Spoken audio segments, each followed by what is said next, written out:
ሰላም ሰላም ቴዶ እንዴት ነው? ሰላም ነው አለን እግዚአብሔር ይመስገን። የሽግግር መንግስት ይቋቋም፣ ጦርነት ይቁም የሚል ትልቅ ሰላማዊ ሰልፍ አሰናድተዋልና ከሀገር ውጭ ያሉ ፖለቲከኞች ምን ትላለህ በዚህ ጉዳይ ላይ? የሽርሽር መንግስት ነው ያሉት? የሽግግር መንግስት የሽግግር እንግዲህ ሽግግር ሁሉ ጊዜ ያው የኢትዮጵያ ፖለቲካ መቼም አስቸጋሪ ነገር ነው። ውሃ ቅዳ ውሃ መልስ ነው። ሽግግር መንግስት ማን ነው የሚያቋቁመው? መቼም ወንዝ መሀል ላይ ፈረስ አይቀየርም የሚባል አንድ የኦሮሞ ተረት አለ። ወንዝን እያቋረጥክ ወንዙ መሀል ላይ ፈረስ አትቀይርም። ወንዙ መሀል ላይ ፈረስ መቀየር አንደኛ መቀየር ልትችል ይችል ይሆናል፣ ግን በጣም አደጋው ሰፊ ነው። የሚመጣው ፈረስ ደንባራ ሊሆን ይችላል። የሚመጣው ፈረስ ልምድ የሌለው ሊሆን ይችላል። በመቀየሩ ሂደት ላይ መገልበጥ ሊመጣ ይችላል። አደጋ ነው። አሁን በተለይ በዚህ ወቅት ላይ የዓለም ሁኔታ በጣም አንፕሪዲክተብል በሆነበት ወቅት ላይ የዓለም ሁኔታ አንፕሪዲክተብል በሚሆንበት ወቅት ላይ ተቃዋሚ ኃይሎች ከሚቃወሙት መንግስት ጋር ሆነው አገራቸውን ያሻግራሉ እንጂ ስለ መንግስት ለውጥ አታወራም። በዚህ ወቅት ተው ሌላውን ነገር የዓለም ሁኔታ የኢትዮጵያን ነባራዊ ሁኔታ ተወውና የዓለም ሁኔታ ምንድን ነው የሚያሳየው? አሁን በዚህ ወቅት ላይ በዚች ሞመንት ላይ እንግዲህ ባለፈው የ30 ቀን ወደ የሚያወራ ነው የነዳጅ እንትኑን አሁን አይታል መገለባበጡ፣ ናቶና አሜሪካ መፍረሱ፣ መለያየቱ፣ ሁሉም ተደናግጦ እንግዲህ ነዳጅ አምራች ሀገሮች ራሱ ነዳጅ ጨምሮ ኪዮስ እየተፈጠረ ነው ያለው በአሁኑ ሰዓት። በዚህ ወቅት ላይ አንዳንድ ጊዜ ጥሩ እንኳን ብታስብ ጥሩ ሀሳብ ይዘህ ወቅት መጠበቅ አለብህ። ወቅት ካላቀረብከው ምን የፈለገ መልካም ነገር ቢሆን ምርጥ የሆነ ክትፎ ስጋን በፖፖ እንደማቅረብ ነው። ወቅቱ ያንን ክትፎ ስጋ በፖፖ ካቀረብከው ፖፖን በማየት ብቻ ክትፎን ሳይቀምሰው ምርጡን ነገር እጅ ላይ ሊጠላው ይችላል ሰው። አቀራረብህ ደግሞ አቀራረብህ ወሳኝ ነው። ለመቃወም ብለህ ብቻ እንኳን አገር ተስማምተህ አገር ለመምራት አይደለም ቴዲ። በዚህ ወቅት እንኳን በዚህ 4 ዓመት ጊዜ ውስጥ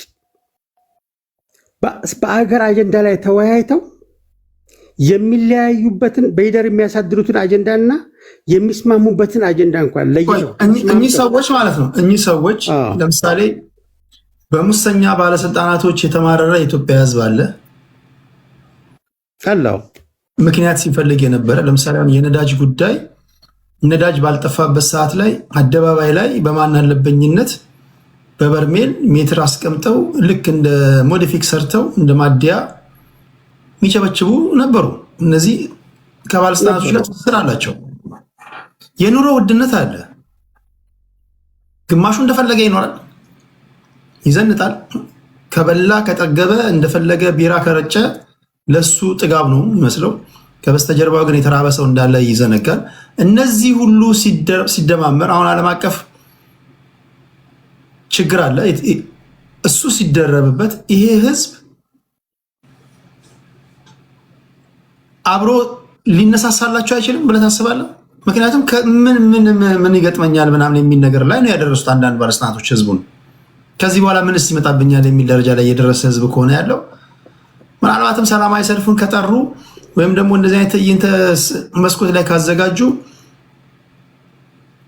ህዝብ ሊያስተባብሩ አይችሉም ብለህ ታስባለህ? በሁለት ምክንያት አይችሉም ቴዲ። በሁለት ምክንያት፣ አንደኛ አሁን ለውጥ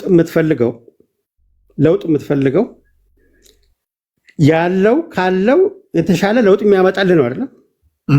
ለውጥ እንዲያመጣልህ ነው። ለውጥ የምትፈልገው ካለው የተሻለ ለውጥ እንዲያመጣልህ ነው።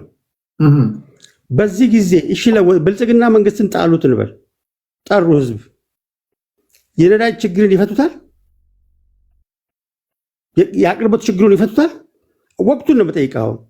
የወቅቱ ድምርምሩ የነበሩ ለቅሶች፣ እንባዎች፣ የሳቦታጅ ውስጥ ዲፕ ስቴት ገብተው ተቀርቅረው መንግስትን ለመገልበጥ ይህን መንግስት ለመገልበጥ የዲፕ ስቴት ስራ ሲሰራ የነበረ መሆኑን መቼም ቴዲ በደንብ ይገባል ብዬ አስባለሁ።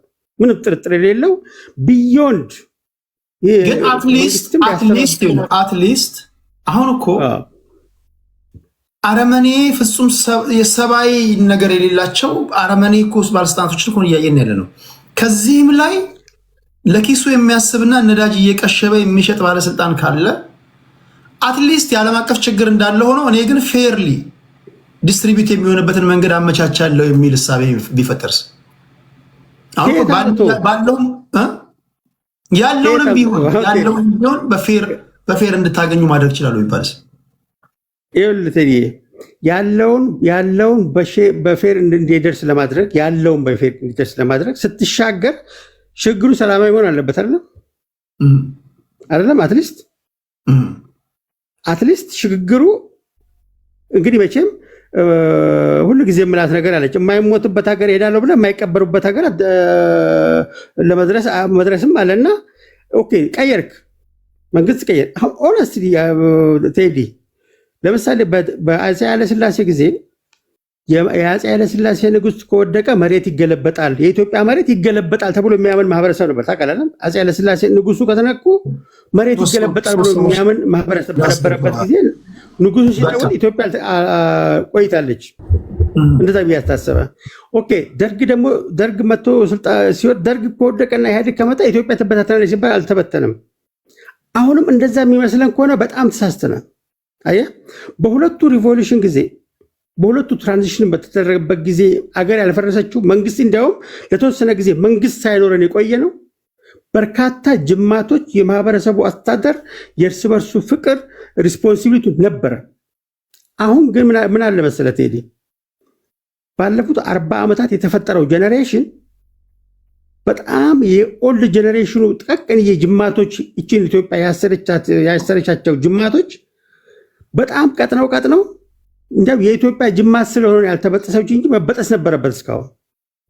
ልክ በዚህ ወቅት ላይ ሁሉም የሀገር ሜንታሊቲ በያዘበት ላይ በዚህ አጋጣሚ ዶክተር ሙሉጌታ የጻፈው መጽሐፍ ዛሬ ገጽቼ ማታ እያነበብኩት ነበርና በጣም የሚገርም መጽሐፍ ነው። ሪኮመንድ አደርጋቸዋለሁ። ዶክተር ሙሉጌታ አረጋዊ በጣም የሚገርም መጽሐፍ ነው። ሀገረ ትግራይ የሚል መጽሐፍ ጽፏል። በነዳጅ አንድ እንዲገባኝ የፈልገው ነገር ዓለም ከተፈጠረ ጀምሮ በየትኛውም ዓለም እኔ እንደዚህ ነገር አይቻላል። እዚህ ጋር በቪዲዮ አሳይቻቸዋለሁ በተደጋጋሚ ስኬርሲቲ እንዳለ የታወቀ ነዳጅ እንደዚህ ሾርቴጅ እንዳለ የታወቀ መሀል ከተማ ላይ ሞደፊክ ተሰርቶ በርሜን ተደርድሮ ነዳጅ በቱቦ ሲቀዳ መንግስት የለም። ምንድነው እየሆነ ያለው ማለት ምንድነው ተብሎ ማስረዳት የሚቻለው? ይሄን እንዴት ነው? በዚህ ምክንያት የተዘጉ ነዳጅ ጣቢያዎችን ዝርዝሩን አሳይታል አብረህ? አሁን ስለነቃሁ እንቅልፌ ያቀረብከውን ፕሮግራም አላየሁም። ስታቀርብ የነበረው አላየሁም። ገና መንቃቴ ነው። አሁን ዛሬ አይደለም እኮ ከሁለት ሰዓት በፊት አሳያቸው ነበር። ይሄ እንትን ከመፈጠሩ በፊት ምን ያደርጋሉ መሰለህ? ወደ 100 ምናምን በርሜል አስፓልት አለ አይደል? አስፓልት ላይ ስልክ ቁጥራቸው አለ። ስልክ ቁጥር አለ፣ አድራሻው አለ። በበርሜል የሞላ ነዳጅ አስፓልት መሀል አስፓልት መንገድ ላይ ደርድረውታል። ይሄ ነዳጅ ሲቀዳ ሜትሮ አለ አይደል? ማሽኑ እነሱ ሜትሩን ሞደፊክ ሰርተዋል። ከዛ በሞደፊክ ቱቦውን ከበርሜሉ ጋር አገናኝተው ይቸበችባሉ በጥቁር ገበያ። ማለት ምን ተብሎ ነው የሚነገረው? እኔ አላየሁም የምትለው ነገር እኮ አይደለም። አላየንም ባለስልጣን እንትና ነው ምናምን የምትለው ነገር አይደለም። ይሄ ቁልፍ ከምትለው ዋና ከምትለው የሀገር መከላከያ ሰራዊት አመራርም ቁልፍ ከምትለው ሚኒስትርም ጋር አብሮ በመቀናጀት የሚሰራ ስራ እንጂ እንደው አንድ ዝም ብሎ ተራ ሚኒስትር ብቻ ስላወቁ የሆነ ወረዳ ባለስልጣን ስላወቁ የሚሰራ ስራ አይደለምና ይሄ ደግሞ አንድ ቦታ ብቻ አይደለም። እንደዚህ ያሉ ቦታዎች በየቦታዎች አሉ። ምንድነው የሚባለው? እንግዲህ እኔ እስከማውቀው ድረስ አሁን ያልካቸው ሰዎች በጣም በረቀቀ መንገድ ነዳጅን ከኢትዮጵያ ወደ ኬንያ፣ ወደ ጅቡቲ፣ ወደ ሶማሊያ፣ ወደ ኤርትራ ኤክስፖርት የሚያደርጉ ነዳጅ ማከፋፈያዎች ላላችሁ ላሳያችሁ። እሺ ቆይ እውነት በጣም የሚገርም ነው። ዮርዳኖስ ቤንዚን ማከፋፈያና ችርቻሮ መሸጫ ይላል። ስልክ ቁጥር 0912849388 09642180 ምናምን ጽፈዋል። ኦኬ ይሄውም ወደፊት ያሰራው ነዳጅ እንትን ሜትር ይሄው የተደረደረው በርሜል ከተናገርኩት አንድ ቃል እንኳን የተሳሳተ ነገር ታገኛላችሁ። ይሄው በርሜል ተደርድሯል። የሚሰሩትን ይሄው ነው እንደተመለከታችሁት። እንግዲህ እንደነዚህ አይነት ደግሞ ማደያዎች ይሄው መኪና አይሱዙ ይቆሙ ይቀዳል። ታችን ላይ እንግዲህ በየገጠሩ እየሰፉ ነው ማለት ነው። እንዲህ አይነት ነገር እንግዲህ ሊስፋፋ የቻለበት በመጀመሪያ ደረጃ እንግዲህ ያው የተለመደችው ሙስና ማለት ነው። ይሄ ነዳጅ ከየት መጣ? በጀሪካን በዚህ በበርሜል ከተባለ ተሰርቆ ነው ከየከተማው በሲኖትራክ ተጭኖ እንዲህ ይመጣል። እንደዚህ የመሰል የሆነ ይሄው ባጃጆች ቆመዋል። ይሄው እዚህ ጋር ሬስቶራንት አለ። ማደያ ወይም ቆጣሪ አስቀምጠው ይሄኔ ገመዱም ራሱ ከሌላ ቦታ ይሆናል የመጣው። እሱ ብቻ አይደለም፣ የሚገርመው ማስታወቂያ ሁሉ አለው። እንግዲህ ስልክ ቁጥር ሁሉ ተቀምጦላችኋል። ያው እንግዲህ ከዚህ አካባቢ ነዳጅ የቸገራችሁ እንደነዚህ አይነት ቦታዎች ሄዳችሁ መጠቀም ትችላላችሁ አይነት ነገር ይመስለኛል። እና ጊዜያችን በጣም ያሳዝናል። ይህ እንግዲህ በሀገራችን የተደረገ በሌላ ዓለም ላይ አይደለም፣ በሀገራችን ውስጥ በአንድ ድብቅ ቦታ ላይ ይህንን እንግዲህ ፖሊስ እያየ ዝም የሚለው እንደሆነ ይታወቃል። ክልል አካባቢ ያሉ መሪዎች ዝም እንደሚሉ ይታወቃል። የዛ አካባቢ አስተዳደር ዝም እንደሚሉ ይታወቃል። ለምን? ሁሉም በሙስና ስለተጥለቀለቀ ነዋ። የታወቀ በጣም ያሳዝናል ሀገራችን።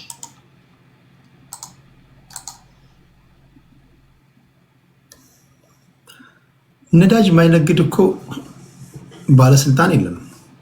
እኔ ሚዲያ ላይ ያለው ልጅ ነኝ። ነዳጅ ማይነግድ የልዩ ኃይል አዛዥ ወታደር ውስጥ ያለ ከዚህ ጋር ትስስር የሌለው የክልል ባለስልጣን ጠቅላላ የሚጠረጠሩት እኮ ከዚህ ጋር በተያያዘ ነው። እርስ በርስ የሚወቃቀሱትም ነዳጅ ሸጣል ነው፣ እንደ ውሃ ማለት ነው። ይሄ ምንድን ነው? አሁን እንዴት ነው ልናስረዳ የምንችለው? ይሄን የመሰሉና በተመሳሳይ ዳር አገር የሚገኙ ነዳጅ ማደያዎች አሉ። ከኢትዮጵያ ቦርደር አሻግረው የሚሸጡ እዚህ ድጎማ ስላለው የሚያወጡ አይዘው እርምጃ ብዙ ተወስዷል። ቴዲ ተወስዷል። ሌሎችም አሉ ማአት በበርሜል በትንቅ ይቺ ሚኒባስ የለችም። የሚኒባስ አንድ ቆይ ልክልሃለሁ፣ ላፕቶፕ ላይ ነው ያለው። የሚኒባስ ትንሿ ሚኒባስ ላይ ከስር ጀሪካኖች አገናኝተው በሳልባቶዩ ይቀዳሉ። የሚገባውን በፎርማል የተሰራ ጀሪካን ሆዷ እስከ ላይ ድረስ ማለት ነው። ያ እስኪሞላ እየቀዱ የሚያከፋፈሉ ተይዘው እርምጃ የተወሰደባቸው አሉ። እንግዲህ እንደዛ ከሆነ የህዝብን ችግር በአግባቡ እነዚህ ፕራይቬት ሴክተሮች በአግባቡ ዴሊቨር እያደረጉ ካልሆነ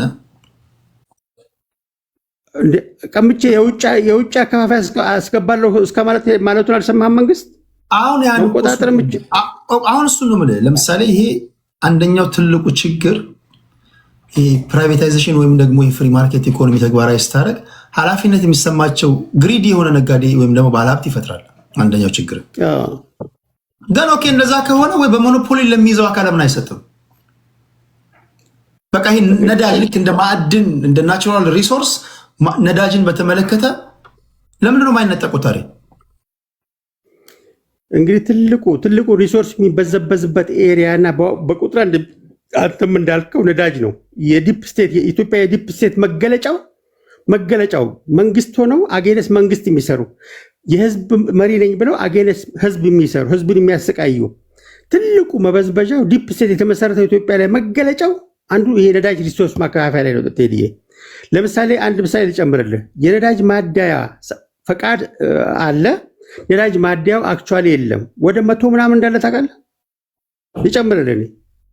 በዲስከቨሪ የተገኘ ፈቃድ ለምሳሌ ዋንጋሪ ተብሎ ፈቃድ ይሰጠዋል። ዋንጋሪ የነዳጅ ማደያ ፈቃድ አለኝ፣ ሁሉ ነገር ደረሰኛለኝ፣ ምን አለኝ። አክቹዋሊ ግን ነዳጅ ማደያ የለም። አብዛኞቹ የሌለ ማለት ነው። እኔ እንኳን ማውቃቸው አብዛኞቹ የነዳጅ ማደያ የከፈቱ እንደ ቁርስ ቤት አብዛኞቹ የሚከፍቱ አሉ። በጠፋ ነዳጅ እንዴት ነው ማደያ የከፈታችሁ ሲባሉ ኮኔክሽን አላቸው። ምንድነው ኮኔክሽን? የተቀበረ ነገር የለም። እንትኑ ታፔል ላይ ይቀመጥልሃል። ነዳጁ አክቹዋሊ የለም። ነዳጅ ማደያው የምትቀብርበት ይሄ የለም። በዚህ ሌቭል የተሰራው ስራ እኮ ይዘገንና ሪፖርቱን ከተመለከትከው ማለት ነው የሚሰራው የነበረው የዲፕ ስቴት ትስስር ደግሞ ጥልፍልፎሹ ፍቃድ ከሚሰጠው ጀምሮ ማከፋፈያ ከሚሰራው ጀምሮ ይሄ የማችግር ነው የሚሆኑት። እንግዲህ ችግሩን እኮ መንግስት አጥንቶ በሪፖርት አስደግፎ እንደ ሶሉሽን አገር አክብራችሁ ይሄን ላይሰንስ ወስዳችሁ ማታከፋፍሉ ከሆነ ፎርማሊ በዲጂታል የሚከፋፈልበትን እምቢ ካላችሁ ይህን ሰርቪስ ከውጭ ቢሆን አስመጥቼ ለህብረተሰቡ አደርሳለሁ እስከ ማለት ላይ የደረሰው መንግስት። እንግዲህ ምን መሰለህ፣ እኔ ከአንተ ጋር መስማማው ትልቁ የኢትዮጵያ ችግር ጉሮሮ ሆኖ ማህበረሰቡን የሚያሰቃይ የነዳጅ ጉዳይ መሆኑ ምንም ጥርጥር የለውም። በኢትዮጵያም ታሪክ የዲፕ ስቴት መገለጫው መሆኑ ምንም ይሄ አከራካሪ አይደለም። ለሶሉሽን ደግሞ አሁን መንግስት አግሬሲቭ ሄዶ በቴሌብር ይከፈል ሲባል በቴሌብር ይከፈል ሲባል የነዳጅ ክፍፍሉ ይሄንን ላለማድረግ የሚሰራው ስራ ምን ያደርጋሉ? ለምሳሌ አንተ እየቀዳህ የሚሰጥህ ሪሲት ላይ የሚወራረድ የነሱ የሚያደርጉት ቁጥር አለ። ለአንተ የሚደርስ ሪሲት ላይ ነዳጅ ቀድተህ ለምሳሌ አንተ ቴዲ ነዳጅ ስትሞላ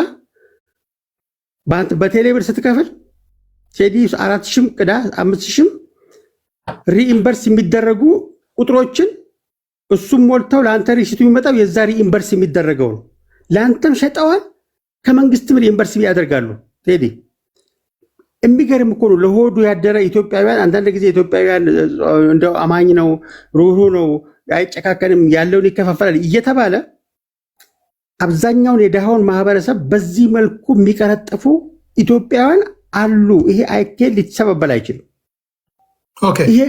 ይሄን ደርሶበት ዲጂታል አድርጌ በዲጂታል ሲስተም ነው ነዳጅ የማከፋፍለው ብሎ መንግስት እርምጃ ሶሉሽን ወስዷል።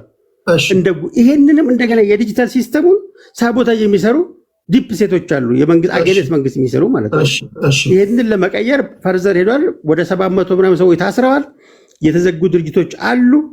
እናት፣ አባት፣ ልጆች የታሰሩ ወደ 4 ፋሚሊዎች አሉ በዚህ ዘርፍ የተሰማሩ። ይሄንን መንግስት ያቅሙን ሰርቶ ደርሶበት ሶሉሽኑን በዲጂታላይዜሽን እፈታለሁ ብሎ እየተንቀሳቀሰ ያለ መሆኑም ይታያልና ይህም አብሮ ቢነሳ የሚለውን ሀሳብ ለማቅረብ ነው። ያልከው ችግር በጣም አሳሳቢ ነው። አሁን ወቅቱ እንደ አገር በጣም በጣም አሳሳቢ ጊዜ ነው። እናስብ። በዚህ ጊዜ መንግስት ቀይረን በዚህ ጊዜ ይችን አገር መበተን ማለት ያው ግልጽ ነው። ለሀገር የሚያስብ ሰው በዚህ ወቅት ላይ እንዲህ አይነት እንጫወት የሚል ፖለቲካ እኔ በጣም በጣም ያሳዝናል። ብቻ ይቺ ሀገር አንዳንድ ጊዜ ተበድላለች፣ ተረግማለች ሊሆን ይችላል፣ አይታወቅም። ያሳዝናል። ብቻ እንትን ነው እኮ እንዴት መሰለህ፣ አሁን ሩዝለስ መሆን ካለበት ሩዝለስ መሆን ያለበት መንግስት ነው። ማንኛውም የፖለቲካ ፓርቲ ክፍተት ካገኘህ በዛ ክፍተታው፣ ለምሳሌ ሞሼ የፋኖ ደጋፊ ነው። ክፍተትን እንድደፍን አይደለም የሚመክርህ እኮ። ክፍተት ካገኘ ያን ክፍተት ሽንቁሩን ትልቅ አድርጎ በዛ በተከፈተው ባገኛት ቀዳዳ ሊገባ ነው የሚፈልገው። ወይም ደግሞ አንተም ያን ክፍተት ለመድፈን ነው የምትጋጋጠው። የፖለቲካ ፓርቲዎች ለምን በዚህ ጊዜ እንደዚህ ያሰቡ ልትል አትችልም። ስራን በአግባቡ የቤት ስራ መስራት ያለበት መንግስት ነው። መንግስት የቤት ስራውን በአግባቡ ካልሰራ፣ እነዚህ ባለስልጣናቶች ላይ ሩዝለስ ካልሆነ በድለላ ወይም ደግሞ በማሳዘን በምናምን አሁን ጊዜው አይደለም ምናምን ስላልካቸው እንትን ይላሉ አይደለም። እነሱም ሲመጡ ይሄን ነገር ፊክስ እናደርጋለን እኮ ነው የሚሉ። ስለዚህ እንዴት ሊሆን እንደሚችል አላውቅም። ይሄ ነገር ህዝቡ አደን ፈዘደ ህዝቡ ምን ይላል የሚለው ነው። እሺ ወደ ሹሜ ሰለሞንና ከሞሼ ማን ነው ቀድሞ የገባው? እኔ ነኝ መሰለኝ እኔ ነኝ። ወሻችን ሰላም ቴዲ፣ ሰላም ብያለሁ ሁላችሁ። አለ እኔ አሁን ነው አንጋሪ እኔ እንትን ምትል ኦኬ። በመጀመሪያ በሰዎቹ ሐሳብ ላይ ልስጥና አሁን ወደ መጡት ላይ እንትን እንደ መከራከሪያ አድርገው ቀደም የገቡ ልጆች ትንንሾቹ ወይ ደግሞ በአንጋሪ ደረጃም ያልሆኑት እንደ መከራከሪያ የሚያደርጉት አሁን ያለው የዓለምን የፖለቲካ ሁኔታ የዓለምን መስቀልቀል ምክንያት በማድረግ አሁን እንደነዚህ አይነት የሽግግር መንግስት የሌላ ጉዳይ መጠየቁ የባሰ ለሀገር አለማሰብ ምናምን ነው እንዴ።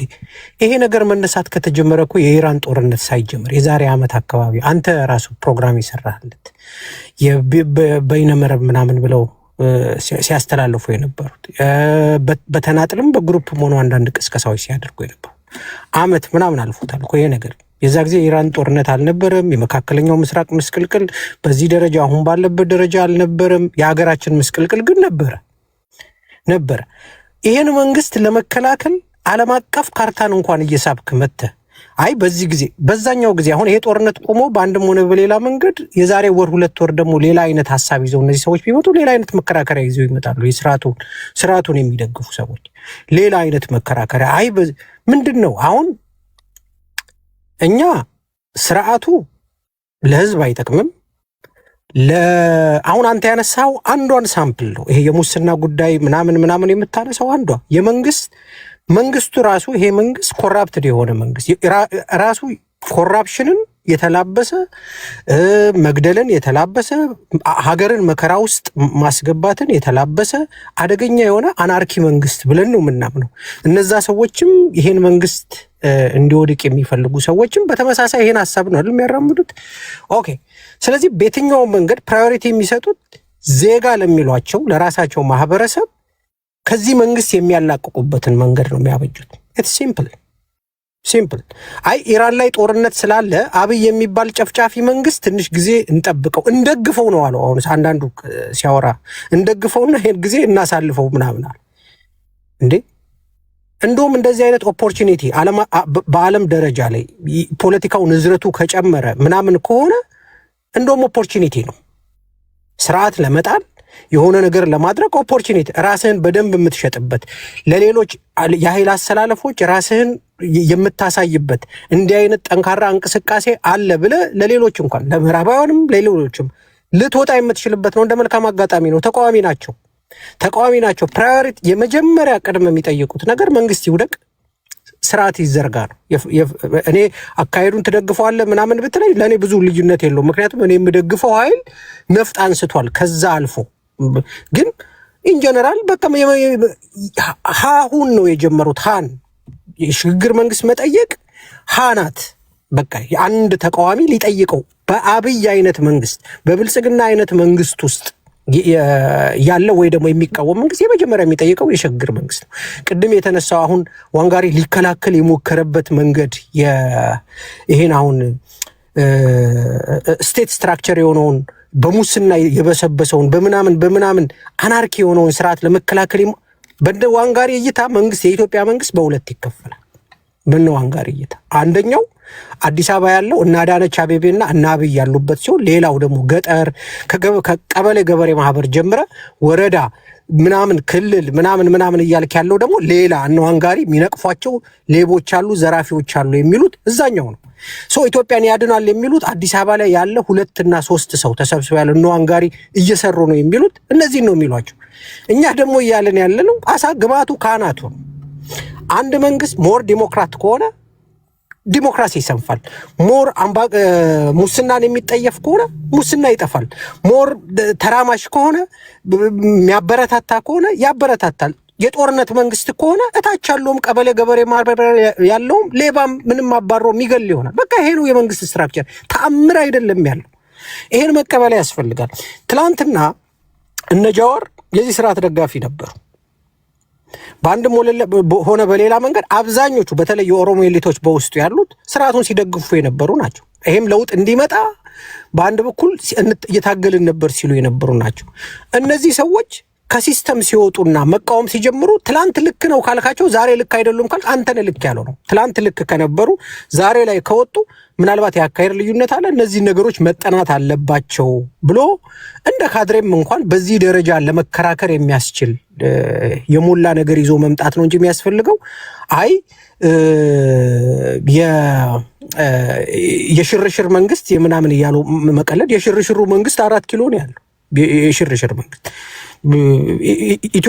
የኢትዮጵያ ህዝብ በዚህ ደረጃ አሁን በምታወሩት የኑሮ ደረጃ አሁን በምታወሩት የዲሞክራሲ እጦት አሁን በምታወሩት ይሄ የጨረባ የሆነ ሀገር በዚህ ደረጃ አንድ በዝቅተኛ ደረጃ የሚጠይቀው የስርዓት መቀየር፣ ሁሉን አቀፍ ሁሉን አሳታፊ የሚያደርግ ስርዓተ መንግስት ሀገር እንዲኖረን ካስፈለገ ዋንጋሪም አሁን ሌላውም አንተም እኔም ምናምን በጋራ ልንኖርበት የሚችል ሀገር ነገ እንዲወለድ የሚያስብ ሰው አይ በጋራ መግባባት ላይ የተመሰረተ ሀገር በጋራ እየተግባባን አይደለንም። ቅድም ምን አለ አንድ ወንድማችን እችል ልናገርና ሰዓትን ልስጥ። ምን አለ አንድ ወንድማችን ውጭ ያሉ ሰዎችን ለመያዝ ነው ማን ነው እንትና ዩናይትድ መሰለኝ። አየሁ ውጭ ያሉ ሰዎች ወይ ደግሞ ዲያስፖራው በእነዚህ ሰዎች ይጠለፋል ነው አይደል? ይጠለፋል ነው ፍራቸው፣ ወይ ደግሞ ተጠልፏል ነው።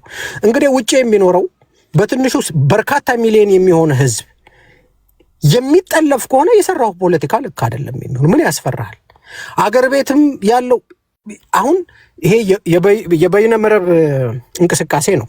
በአብዛኛው ዘመኑ የቴክኖሎጂ ነው። እንደ ድሮ አደባባይ ወጥተህ ምናምን የምታደርግበት ሳይሆን ለሚመለከተው አካል የሚመለከተውን መልእክት ማድረስ ነው። በአንዴ ብዙዎችን ማሳተፍ በምትችልበት መንገድ ማድረግ ነው። ይሄ ነው እየተደረገ ያለው። ይሄን ሰፖርት ማድረግ ሰፖርት እንኳን ባታደርግ እንደ ነዋንጋሪ አይነቱ ደግሞ ወገብን ጠበቅ አድርጎ ለመከላከል መሞከር ነው እንጂ አይ ስርዓቱ በጣም ከህጸጽ የነጻ በጣም ጥሩ ሙስናውንም የሚያደርጉ የቀበሌ ሰዎች እንትንንም የሚያደርጉ እንደዚህ ናቸው ምናምን ብሎ ነገርን ቅልል አድርጎ ማየት ልክ አይደለም ለማለት ነው። ወንድም ቴንክ ዩ ሞሺ ሹሜ ጤና ይስጥልኝ። እንዴት ነህ ቴድሮስ አሰፋ? እንዴት ነህ? ሰላም ነው ወይ? አሎ እግዚአብሔር ቴድሮስ ሐዋሳ ሶሪ። እኔ ቅድም የሽግግር መንግስትን ለማቋቋም ቴዲ አንድ ጥያቄ ልጠይቅ። ይሄ መንግስት የኦሮሞ መንግስት ነው ብለህ ታምናለህ? ራሱ ባይዘወይ በአንተ ጆርናሊዝም ኢንቨስቲጌሽን እኔ የህዝብ መንግስት ነው የአንድ ስፔሲፊካሊ የአንድ ብሔር መንግስት ነው አለ ብዬ አላምንም።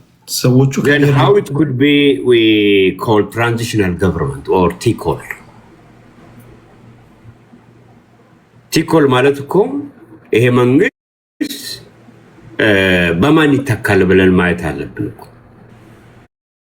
ምክንያቱም ለመተካት ያቀዱት ፖለቲከኞቹ ናቸው። ለምሳሌ ትራንዚሽናል ገቨርንመንት ኦኬ መተካት ከፈለጉ ላለፉት 34 ዓመታት በዲቪዥን ኦቨርሳይት በብሔር ብሔረሰብ በቋንቋ ላይ የተከፋፈለን ህዝብ ማን ይተካዋል ብለን ነው ምናምነው። how it could be ኤንኮኔ ላለፉት አንድ ዓመት ጥሪ ያደረጉት ሰዎች ስብጥራቸውን ስናይ ከኦሮሞም ከቅድም ሳስደምጣቸው ነበር ከአማራም it could be Ethiopia is divided. Ethiopia is not one country since 1991 እንደውም በ1983 ዓመተ ምህረት ኢትዮጵያ የተበታተነች ሀገር ናት። there is no way ይህንን እኔ ደጋግሜ ኢትዮጵያ ውስጥ ኩዴታ እናድርግ ወይስ ትራንዚሽናል ገቨርንመንት እናቋቁም ወይስ ደግሞ አሳስን እናድርግ ብዬ እኮ ስጠይቃቸው ነበር በራሴ ሩም ላይ። አንድም ጀግና ኩዴታ እናድርግ ሪቮሉሽን እናድርግ ብሎ የተናገረ የለም። ቢኮዝ ኢትዮጵያ ተከፋፍላለች። ኩዴታ እንዴት ነው የምታደርገው? ለምሳሌ አሁን በፖለቲካ ታሪክ ኩዴታ ለማድረግ you need to have protest on ground አይደል? ከዛ ውጭ አይሆንም። ኩዴታ 5 ሰው ተነስተ ኩዴታ ስላደረግ ለምሳሌ ህዝብ የሚደግፈው ለምሳሌ ረሲብ ጣይብ ኤርዶጋን ኩዴታ ተፈጸመበት። ያን ኩዴታ ታስታውሳላችሁ? ቱርክ የዛሬ 5-6 ዓመት ህዝቡ ነው አይደል አደባባይ ላይ ወጥቶ ታንክ ላይ ተደግፎ ያን ሰልፍ ያከሸፈው ያን ኩዴታ። ኩዴታ ለማድረግ መጀመሪያ you need to have protest ground ላይ ይሄ መንግስት በቃኝ ብሎ አንቅሮ የተፋው ህዝብ እንደፈጠርክ እርግጠኛ መሆን መቻል አለብህ። ያ እኮ ነው ቴድሮስ።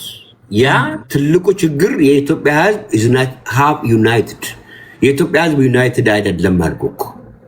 የኢትዮጵያ ህዝብ ተከፋፍሏል። 1991 ዓመተ ምህረት እንደ አውሮፓ፣ በኢትዮጵያ ደግሞ 1983 ዓመተ ምህረት ስለተከፋፈለ ኩዴታ ለማድረግም ሪቮሉሽን ለማድረግም ከብዶናል። ባይ ዘ ዌይ ማይ ኔም ኢዝ ኮማንደር ሹሜ ሰሎሞን እባላለሁ።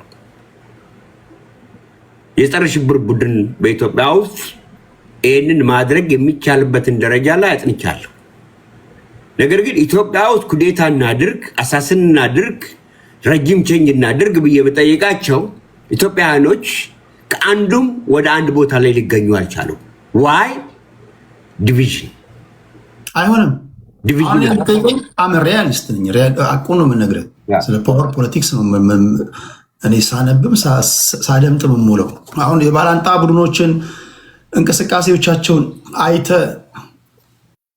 ፕሪቬል ሊያደርጉ ይችላሉ ወይ ወይም ደግሞ እንደሚሉት 4 ኪሎ ሊያስመጣቸው የሚችልበት አቅም ላይ ናቸው ካልከኝ እነሱም ያውቁታል። ምንም ነገር ያስፈልጋቸው። አሁን ባለው ነባራዊ ሁኔታ እኔ ኢንች ወደፊት ሊያመጣቸው የሚችል ነገር አለ ብዬ አላስብም። ዋይ? ቅድም የጠቀስከው ነገር ነው፣ አንድነት። ዲቪዥኑ ኤግዛክትሊ ዲቪዥኑ ወደ አንድነት ሊያመጣቸው አይችልም። ይሄ መሬት ላይ የምታየው ነገር ነው። ኩዴታ ማድረግ እንችላለን፣ አሳስን ማድረግ እንችላለን። but how we replace ማንን ሪፕሌስ ማድረግ እንችላለን ነው ቴዲ። ይገባል?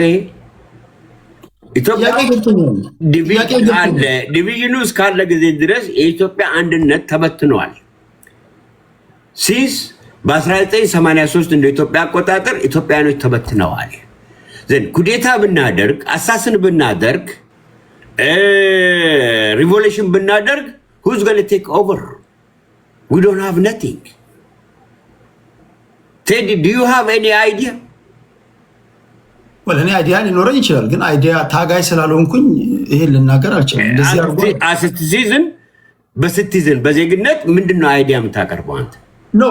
እኔ ከማውቀው ከታሪክ ከምረዳው ኩዴታም ሆነ ማንኛውም የሬበል ፎርሶች እንቅስቃሴ ግራውንድ ላይ ባለ ፕሮቴስት ካልታገዘ ሰክሰስፉል አይሆንም። ግራውንድ ላይ ህዝብ ማነሳሳት ያለባቸው ኤግዛምፕል ልስጥ እንግዲህ ቴዲ። የኦሮሞ ነፃነት ግንባር 60 ዓመት ታግሏል። 7 ሚሊዮን የኦሮሞ ህዝቦች አሉ። ዋይ? ለምን ሰክሲድ አልሆነም? ዋይ? መላምት ላስቀምጥልህ እችላለሁ። ለምሳሌ ጥናት ያስፈልገዋል ራሱን በቻለ መላምቱን አስቀምጠው። በኢትዮጵያ የኦሮሞ ነፃነት ግንባር ቢታገለው ክልሉን ለማስተዳደር ነው አይደል? ኦሮሚያን ነፃ ለማውጣት ነው። ኦሮሚያን ነፃ ለማውጣት ነው። እንደ ቲፒኤልኤፍ ይሄን ሴናሪዮ ወሰደውና እስቲ መላምት ስጥስ። አሮን ኖ ያው ለምሳሌ የኦሮሞ ነፃነት ግንባር ስኬታማ አልሆነም ካልከኝ 60 ዓመት ለምን ታገለ? ኦሮሞ ከደገፈው እኔ ህዝቡ ያን ያህል ድጋፍ አለው ከህዝቡ ድጋፍ አለው ብዬ አላምንም። ታንክ ዩ ቴዲ። ዛስ ዋይ ቲፒኤልኤፍ ከትግራይ ህዝብ ጠንካራ ድጋፍ ስላለው አይደል ያሸነፈው? 100% የህዝብ እሱ ነው ምልክ ህዝባዊ ድጋፍ አለው። ጉገል ሪፕሌስ አብይን ሪሙቭ ብናደርግ ገቨርንመንት እናምጣ ብንል ማንን ወደ ስልጣን እናምጣ? ስቴዲ it is divided. It is ethnic federalism. No elect, no select. Then how it could be? It is challenge.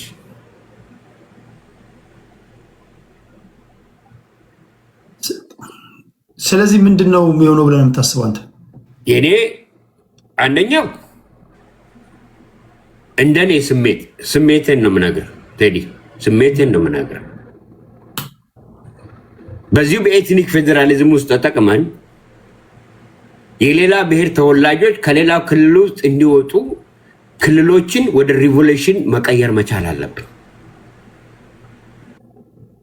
ትግራይ ወደ ትግራይ፣ አማራ ወደ አማራ፣ ኦሮሞ ወደ ኦሮሞ የሚለው ያ የኢትዮጵያን ህዝቦች ችግር ወደ ፊት ለፊት ያወጣዋል ማለት ነው። ምክንያቱም ኦፒዲዮ የኦሮሞን አይደንቲቲ ሰርቋል። is not real ኦሮሞ ቢሆኑ ኑሮ የኦሮሞን ጥያቄ መልሱ ነበር እንጂ ስለ ኢትዮጵያ ማውራት አልነበረባቸው። because these people is not belong to Oromo, still working for TPLF ትግራይን ነፃ ለማውጣት መጣ። የትግራይ ህዝብ ነፃ አልወጣ ለማውጣት መጣ። የትግራይ ህዝብ ነፃ አልወጣ። ነገር ግን በትግራይ ህዝብ ስም እየነገደ ነው። ኦፒዲዮ ሪሌቲቭሊ ከሌሎች የክልል ባለስልጣናት ለኦሮሞ ህዝብ እንደ ክልል ፓርቲ እንደ ክልል አስተዳዳሪነታቸው በአንጻራዊነትም በከፊልም ቢሆን ፓርሻሊም ቢሆን የሚታይ ለውጥ አላመጡም ብለህ ታስባለህ? እኔ እንደውም የአማራን ክልል ለመደምሰስ በቲፒኤልኤፍ የታዘዙ የኦሮሞ ባለስልጣናት እንዳሉ ነው ማምነው። ኦሮሚያ ክልል ውስጥ ለውጥ አላመጡም ከሌላው ክልል በተሻለ ኦሮሚያ ክልል የሚታይ ለውጥ አልመጣም ብለህ ታስባለህ? በተአምር ኦሮሚያን ዘረፉ እንጂ በኦሮሚያ አይደንቲቲ ነገዱ እንጂ። እሺ እኔ ላስረዳ። ሌትስ ጎ። ይሄ ለውጥ ከመምጣቱ በፊት የኦሮሞ ገበሬ አብዛኞቹ የሚያርሱ የነበሩት በበሬ ነው። ዛሬ የኦሮሞ መሬት ማለት ኦሮሚያ ክልልን የሚያስተዳድሩ ባለስልጣናቶች ፎከስ ማድረግ ያለባቸው ለክልላቸው ነው። ሜካናይዝድ የሆነ እርሻ ውስጥ መግባት ይችላል። ሪሌቲቭሊ ከየትኛውም ክልል በተሻለ ሁኔታ ኦሮሚያ ክልል ወደ አረንጓዴነት የተቀየረ ነው። በትራክተር ያርሳሉ። ክልሉን ከሞላ ጎደል አረንጓዴ አልነበረም ከዚህ በፊት። ኖ ከሌላው በተሻለ ከዚህ ቀደም ከነበረው በበለጠ አድቫንስድ የሆነ እርሻ ውስጥ ገብተዋል። ይሄ የሌላ ክልል አስተዳዳሪዎች ሊማሩበት የሚገባ ነው። ፋኦ ፉድ ኤንድ አግሪካልቸራል ኦርጋናይዜሽን በየዓመቱ ለታዳጊ ሀገራት የሚሰጠው ትራክተር አለ። how you prove it? You hear how you prove it? ዜና እየጻፍኩኝ ያነበብኩ ነው ሙሉ ዜና ሳይሆን በአይን አይታል ያንን ፕሩቭ ማድረግ ትችላለህ። ዜና በቴሌቪዥን አለው ሲጻፋ አለው። ይሄን ማንም ይነግርሃል። ኦሮሚያ ክልል ላይ በተለይ ራስን በምግብ በመቻል ረገድ ላይ በእርሻው ዘርፍ ላይ ሜካናይዝድ የሆነ አስደናቂ ነገር አለ። አስደናቂ ስለ እኮ ነው። ይሄ እኮ ፎቶሾፕ ሊሆን ይችላል እኮ ፎቶሾፕ። እንደዛ ትሸወዳለን። ኖ በቲቪ እኮ ይታያል። በኢቲቪ እኮ ይታያል እኮ ነው። ልተው በመንግስት ሚዲያ ላይ ይታያል። አንድ የኦሮሚያ ልጅም ሊያሳየህ ይችላል እንዴ። በተፈጥሮ ኦሮሚያ ግሪን አይደለችም ናት። ተፈጥሮን አይደለም ደወይ አሁን የሚያርሱበት መንገድ አድቫንስ አድርገዋለሁ። አረንጓዴ ትራክተሮችን አላየህም? የተገጣጠመው እዛው ኢህአዴግ እያለ ይሄ የተደረገ አልነበር እኮ። ኢህአዴግ ከነበረበት በተሻለ ሁኔታ ኦሮሚያ ክልል ዛሬ ለምን ኦሮሚያ ላይ ፎከስ ያደርጋሉ? we are one nation under God in Ethiopia። የኦሮሚያ ክልል ተጠሪነቱ ለክልሉ ነው። ኦሮሚያ ክልል አማራ ክልል ሄዶ አይሰራለም። ትግራይ ይሰራል። ታዲያ የኦሮሚያ ክልል ተጠሪነቱ ለኦሮሚያ ከሆነ ለምንድን ነው ኢትዮጵያ ሩል የሚያደርጉት?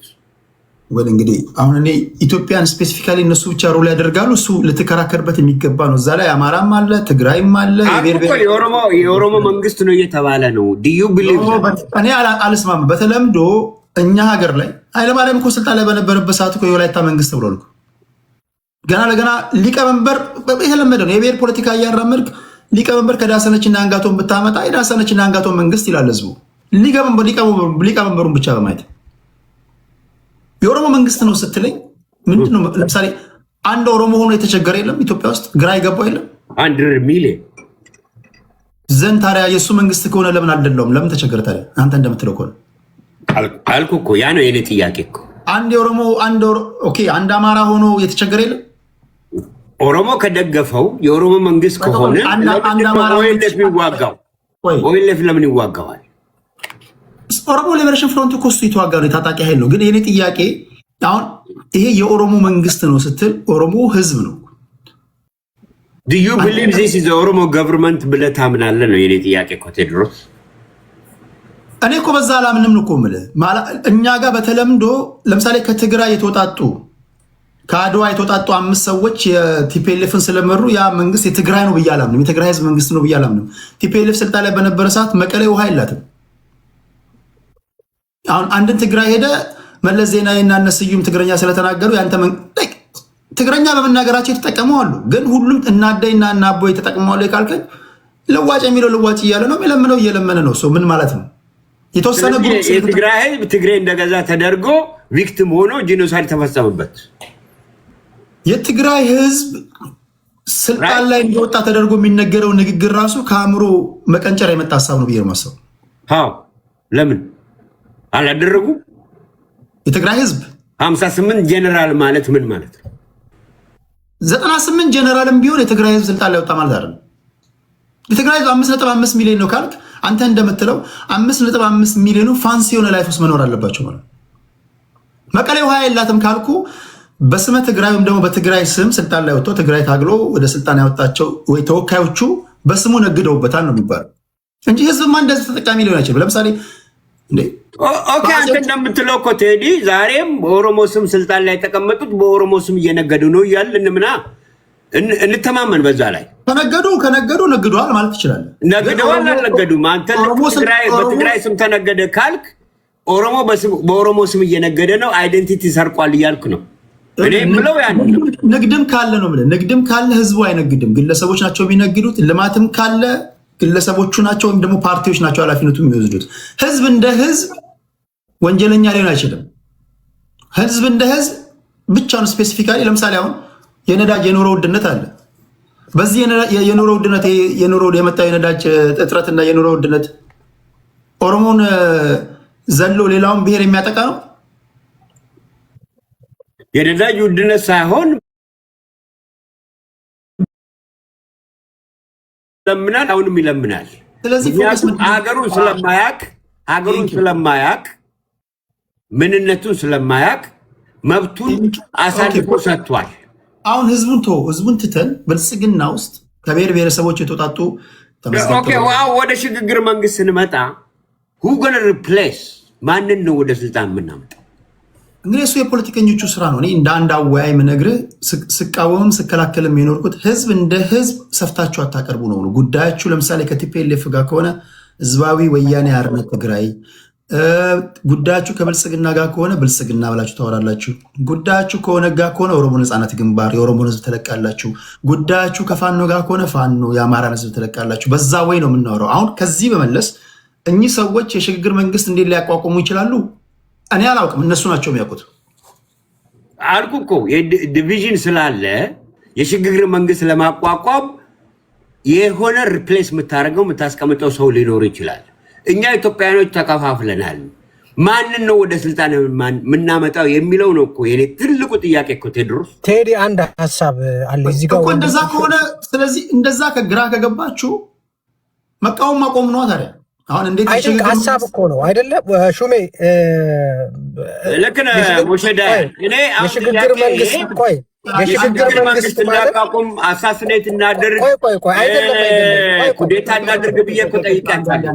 አይደለም የሽግግር መንግስት ማለት የሆነ ግለሰብ በቀላ የለ ምናምን የሚባል ሀሳብ ነው። አሁን ይሄ ሀሳብ ነው ኢምፕሊመንት። አሁን አንተ እየመጣ ያለው የሆነን ሰው ስለመሾምና ስላለመሾም ነው። ዋናው ነገር የጋራ መግባባት ላይ እንድረስ ነው። ኢትዮጵያ የሽግግር መንግስት የሚባል ጽንሰ ሀሳብ ያስፈልጋታል ነው። ይሄ ነው አሁን እየተሰራ ያለው። እኔም ይመስለኝ እኔ ደጋፊውም ባልሆነ እኔ ወንድሜ አንድ ነገር ሞሸዳያን በኢትዮጵያ ውስጥ ኢህአዴግ በስብሻለሁ፣ ገምቻለሁ፣ ተልቻለሁ ካለ ለምንድን ነው ኦፒዲዮን ወደ ስልጣን ማምጣት የፈለገው? የሽግግር መንግስት ያን ነበር መቋቋም የነበረበት። ዋይ ቱዴይ?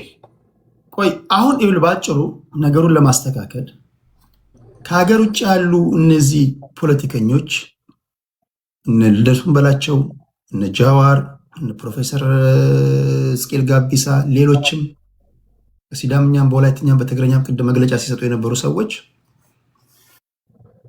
እነሱን አሁን እኔ እንግዳ አርጌ እንዳቀረባቸው ቀን እስክሰጣቸው ይጠበቁናሉ። አመጣቸውና እናንተ ጥያቄ ታቀርባላችሁ። አሁን የኔ ጊዜና የነሱ የሽግግር መንግስት ስትሉ እንዴት ነው ልታሳኩ ያሰባችሁ ትላላችሁ ለነሱ ማለት ነው። እዚህ ጋር አስገባ ሀዋዛት በጣም አሪፍ ነው። እነሱ ናቸው የሽግግር መንግስት ሳይሆን 1983 ዓ.ም የሽግግር መንግስት ሲቋቋም የት ነበሩ እነዚህ ግለሰቦች? ከኢህአዴግ ጋር ሰርተው ከኢህአዴግ ተመተው የወጡ ግለሰቦች ለእኛ ለቴዲና ለሹሜ ሰለሞን በእኛ እድሜ ሊጫወቱ ይፈልጋሉ ማለት ነው። አሁን ጥያቄው ኢዚ ነው እኮ ጥያቄው ኢዚ ፎር ዋት ኢዝ ናት ኢዚ ኖ ጥያቄ ኢዚ ነው ስለ ለሽግግር መንግስቱ አይደለም። ለምሳሌ ጃንሆይ ከስልጣን ሲነሱ ኦልሬዲ ከ3ኛ ክፍለ ጦር የመጡ የደርግ ሰዎች ጃንሆይን ገዝግዘው ጨርሰው በጆናታን ዲንቢቢ አማካኝነት ፕሮፓጋንዳ ሰርተው ህዝቡን አነሳስተው ጨርሰዋል። ኩዴታ ነው ዳስሆል ቴዲ። ምንድነው መጀመሪያ የደርግ ሰዎች ያደረጉት ምንድነው? ኢንፊልትሬት አድርገው መንግስት ውስጥ ገብተዋል። የጃንሆይን 60ዎቹን ያሰሩት እነሱ ናቸው። የጃንሆይ እስከ መጨረሻ ሰዓት ድረስ አይጠረጥሯቸው ነበር። ልጆቼ ናቸው፣ ከኔ ጋር አብረው የሚሰሩ ናቸው፣ ለእኔ ብለው ነው እያሉ ሲቀበሏቸው የነበሩ። ይህን ሰርተው ጨርሰው መጨረሻ ላይ ጃንሆይን ብቻቸውን ካስቀሩ በኋላ ጆናታን ዲንቢልቢ የወሎን ረሃብ በዓለም ላይ ሲያሳይ የኢትዮጵያ ህዝብ ተነሳባቸው ዘንድ ለደርጎች እነዛ ለሰማይ ለህዝብ የከበደን ንጉስ ለማንሳት ኢዚ ሆነላቸው። ግራውንድ ላይ መጀመሪያ ሰርተዋል። ከዛ በኋላ ደርግን ለመጣል በተደረገው ትግል 60ዎቹ ተረሽነዋል። የኢህአዴግ ሰዎች በተለያየ መንገድ ቤተመንግስት ገብተው ይሰበሰቡ ነበረ። ወጣቶች የተገደሉባቸው፣ ልጆች የተገደሉባቸው ቤተሰቦች አኩርፈዋል። የኑሮ ውድነቱ ሊኖር ይችላል፣ ሙስናው ህዝቡ መሮት ነበር። እንደገና 1981 ላይ እነ ፋንታ በላይ ተረሸኑ፣ መፈንቅለ መንግስት ነበር። የዓለም አቀፍ ጫና አለ። እንደውም የኢህአዴግን ሰዎች የቲፒኤልኤፍ ሰዎችን ብጠይቋቸው እኛ እኮ አልተዋጋንም ይላሉ። ማይ ፍሬንድ መሬት ላይ ከሰራ ፖለቲካውን መዋጋት አይጠበቅብህም። ትልቁን ስራ የምትሰሩት እናንተ አሁን የብሔር ፖለቲከኞች የታጣቂ የምትደግፉ ሰዎች ትልቁን ስራ መስራት የሚገባችሁ መሬት ላይ ሆኖ ሳለ እናንተ የምትሰሩት ሌላ ቦታ ስለሆነ ነው። የኢትዮጵያ ታሪክ ይሄን አይነግርህም። መጀመሪያ ኦሮሞ አንተን በጥርጣሬ እንዳያይ ማድረግ መቻል አለብህ። አንተ የምትመጣው ለአማራ፣ ለትግራይ፣ ለስልጤ፣ ለሁሉም ስጋት እንደሆንክ ማወቅ የለበትም። እንደውም ናልኝ እንዲል ማድረግ መቻል አለብህ። ናልኝ እንዲል የምታደርገው እንዴት ነው? ስለ ኦሮሞ የምተነትነው ምንድን ነው? ኦሮሞን እንዴት ነው የምትገልጸው? ኦሮሞን ታከብረዋለህ ወይ? ትግራዋይን ታከብራለህ ወይ? ብሔር ብሔረሰቦችን ታከብራላችሁ ወይ? ትንታኔያችሁ ምንድን ነው? ያስፈራል ወይስ የሚናፈቅ ነው? ይህን መጀመሪያ መሬት ላይ ነው የምጨርሰው። ይህን መሬት ላይ ከጨረስክ በኋላ ህዝቡ ራሱ ናልኝ ይላል። የዛን ጊዜ ጥሻ ለጥሻ ማትሯሯጥም። ኩዴታን ብታረግ ይሄ ህዝብ ወረደ የሰራበት ህዝብ ከአንተ ጋር አብሮ ይነሳል። ነገር ግን መሬት ላይ ያለው ህዝብ ትመጣና እንተያያለን እያለ ባለበት ሁኔታ ላይ መፈንቅለ መንግስት አደርጋለሁ ብትል፣ ኩዴታ ብትል፣ አሳሲኔሽን ብትል እዚህ ላይ ጥያቄ ልጠይቅ። ቢሆን ነገር አለ። ቲፒኤልኤፍን የኢትዮጵያ ህዝብ ለምን ተቀበለው? የትግራይ ተገንጣይ ቡድን ነው። የኢትዮጵያ ህዝብ ፈርቶ ነው ወይስ ትግሬን አክብሮ ነው ወይስ ለኢትዮጵያ አንድነት ያመጣል ብሎ ነው ቲፒኤልኤፍን የተቀበለው ብለህ ታምናለህ? ይኸውልህ ቲፒኤልኤፍ አላንስ ፈጠሩ፣ ኮላይድ አደረጉና ኢትዮጵያ ህዝቦች አብዮታዊ ዲሞክራሲያዊ ግንባር አሉ። ቲፒኤልኤፎች እኮ ኢህአዴግን መሰረቱ። ዲክሬትድ በቃ ይሄ ስለ ኢትዮጵያ ነው የምናስበው አለ። በኢትዮጵያ ህዝብ ደግሞ ስለ ኢትዮጵያ ካልከው በቃ አለቀ፣ ጨርስክ። ታዲያ ስለ ኢትዮጵያ ካሰበ ዳውን ወያኔ የኦሮሞ ቄሮ ሲል ለምን ትግሬዎች ሸሽተው ትግራይ ገቡ? ስትፈጠር እኮ መጀመሪያ ህዝብን ለማማለል እኮ በኢትዮጵያ ስም ከፈጠርክ በኋላ የትግራይ ነፃ አውጪ ነኝ ብለህ መጣ። የትግራይ ነፃ አውጪ ነኝ ብለህ ከመጣ በኋላ ኢህአዴግን ፈጠርክ። በኢህአዴግ ውስጥ ወንጀል ሰራ 27 ዓመት። ከዛ በኋላ የቄሮ ብሊሱማ ዳውን ወያኔ ሲል ለምን ሸሽተህ ትግራይ ገባ ነው የኔ ጥያቄ። ኦኬ ስፔሲፊካሊ ኢህአዴግ የሚባል ፓርቲ ስብስብ እያለ ቲፒኤልኤፍን አሲፍ ቲፒኤልኤፍ ብቻ ሀገሪቷን ያስተዳድር እንደነበረ ይታወቃል። አንዳንዴ እንደውም ኢህአዴግ ከመፈረካከሱ በፊት የቲፒኤልኤፍ የበላይነት የለም የሚሉ ከኦሮሞም ከወላይታም ከሲዳማም ከአማራም ባለስልጣናቶች እነሱን አቅፈ ቴዲ ነገሩን እናሳጥረውና ነገሩን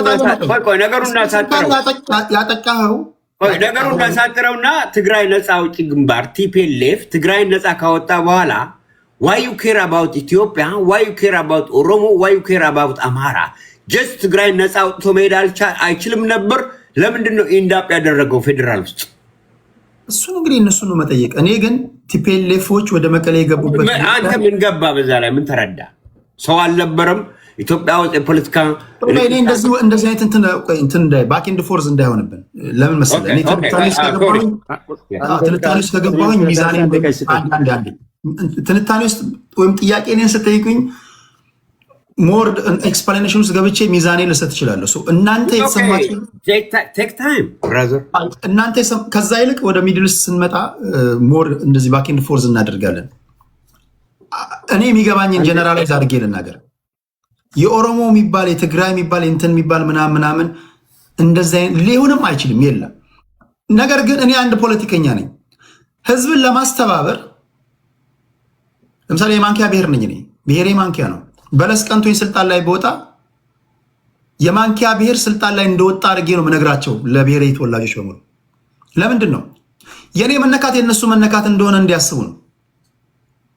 አስሎንጋስ እኔ ምቾት የኮንፈርት ዞኔን እስከጠበቅልኝ የማንኪያ ብሔር ጥያቄ ተመልሷል እችላለሁ። ዘሞመንት አደጋ ውስጥ በገባው ሰዓት አቀባቢ ያስቀመጥኩትን ነገር ተኩስብሃለሁ። ምንድን ነው ብለው ከምን ጊዜም በላይ የህልውና አደጋ ውስጥ ገብተሃል፣ ለማይቀረው ትግል ተነስ ልል እችላለሁ። ስበላ ግን ትዝ ላይለኝ ይችላል። መንገድ ላላሰራለት እችላለሁ፣ ልዘርፍ እችላለሁ። ኦንሊ እኔና ቤተሰቦቼን ብቻ ስረዳ ይኖርክ ሶሎን እችላለሁ። አይ ዶንት ኬር። ይሄ ነው አሁን በኢትዮጵያ ውስጥ የሚሆነው። በብሔር ስም ስልጣን ላይ ይወጣሉ። ስልጣን ላይ ከወጡ በኋላ ዞር ብሎ የትግራይ ህዝብ እኮ ልጆቹን ገብሮ ስልጣን ላይ ያወጣቸው ሰዎች እኮ አብይ አህመድ ነው ዊልቸር ሰጣቸው። ዞር ብሎ አላዩትም። አደጋ ውስጥ በሚገቡበት ሰዓት የብሔር ፖለቲከኞች ሁሉም እንደዚህ ናቸው። አጣብቂኝ የመቀሌ ህዝብ እኮ ውሃ የለውም እኮ ቲፒኤልኤፍ 27 ዓመት ስልጣን ላይ በነበረበት ሰዓት ታምናላችሁ? መቀሌ ውስጥ ውሃ የለም። እኚህ ሰዎች አሁን ስፔሲፊካሊ የቲፒኤልኤፍ ሰዎች አጣብቂኝ ውስጥ ሲገቡ ምንድነው የመዘዙት ካርድ?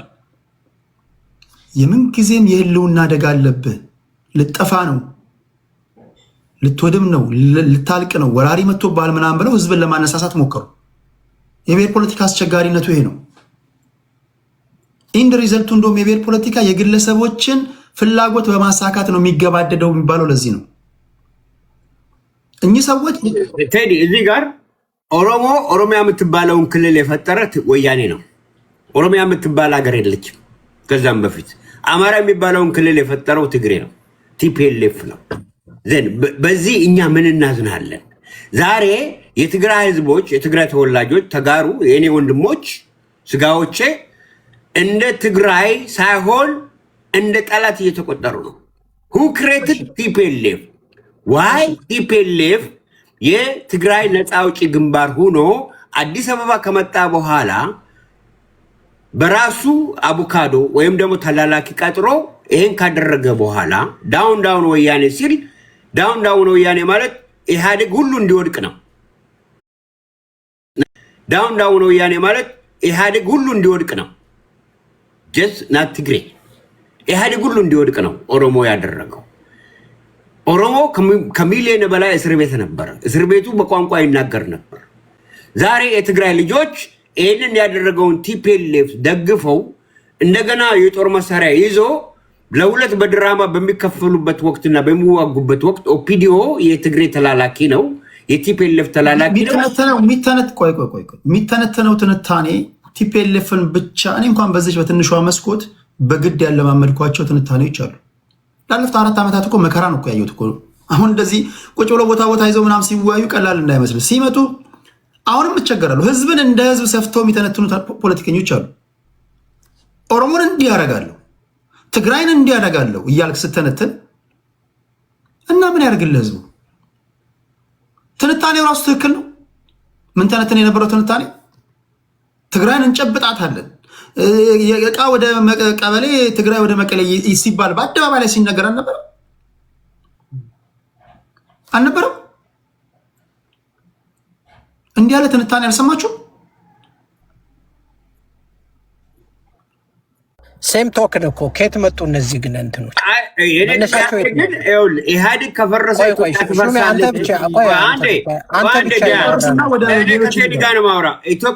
ኢህአዴግ ከፈረሰ ኢትዮጵያ ትፈርሳለች የሚለው አይደለም። እንደዛ ሳይሆን አሁን እየተሰራ አይደለም ወይስ ነው?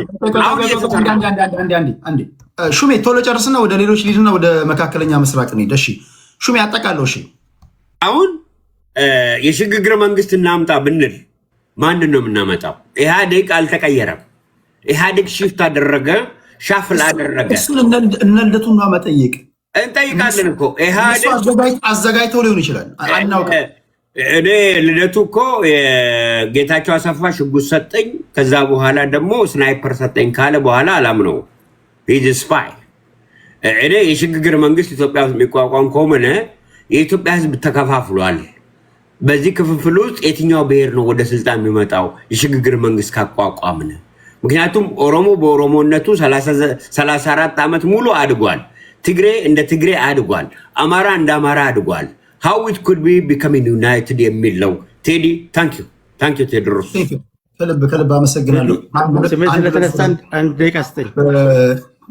እሺ እንደዚህ ይላል ያላወራችሁ በዚህ ጉዳይ ላይ ሀሳብ ስጡና ወደ ሁለተኛው ቻፕተር መሄድ ስላለብን ይህን እንዘጓለን። እሺ ዋንጋሪ እኔ ለወንድም ሙሼ ነው ጥያቄ ማቅረብ ለወንድም ሙሼ ጥያቄ ማቅረብ ፈልጋለሁ። አይ ነው ወንድም ሙሼ አንባቢ ነህ፣ ኤሎከንት ነህ፣ ሀሳብም በኮረንት መልኩ መግለጽ ትችላለህ። ግን አንድ ጥያቄ ልጠይቅ።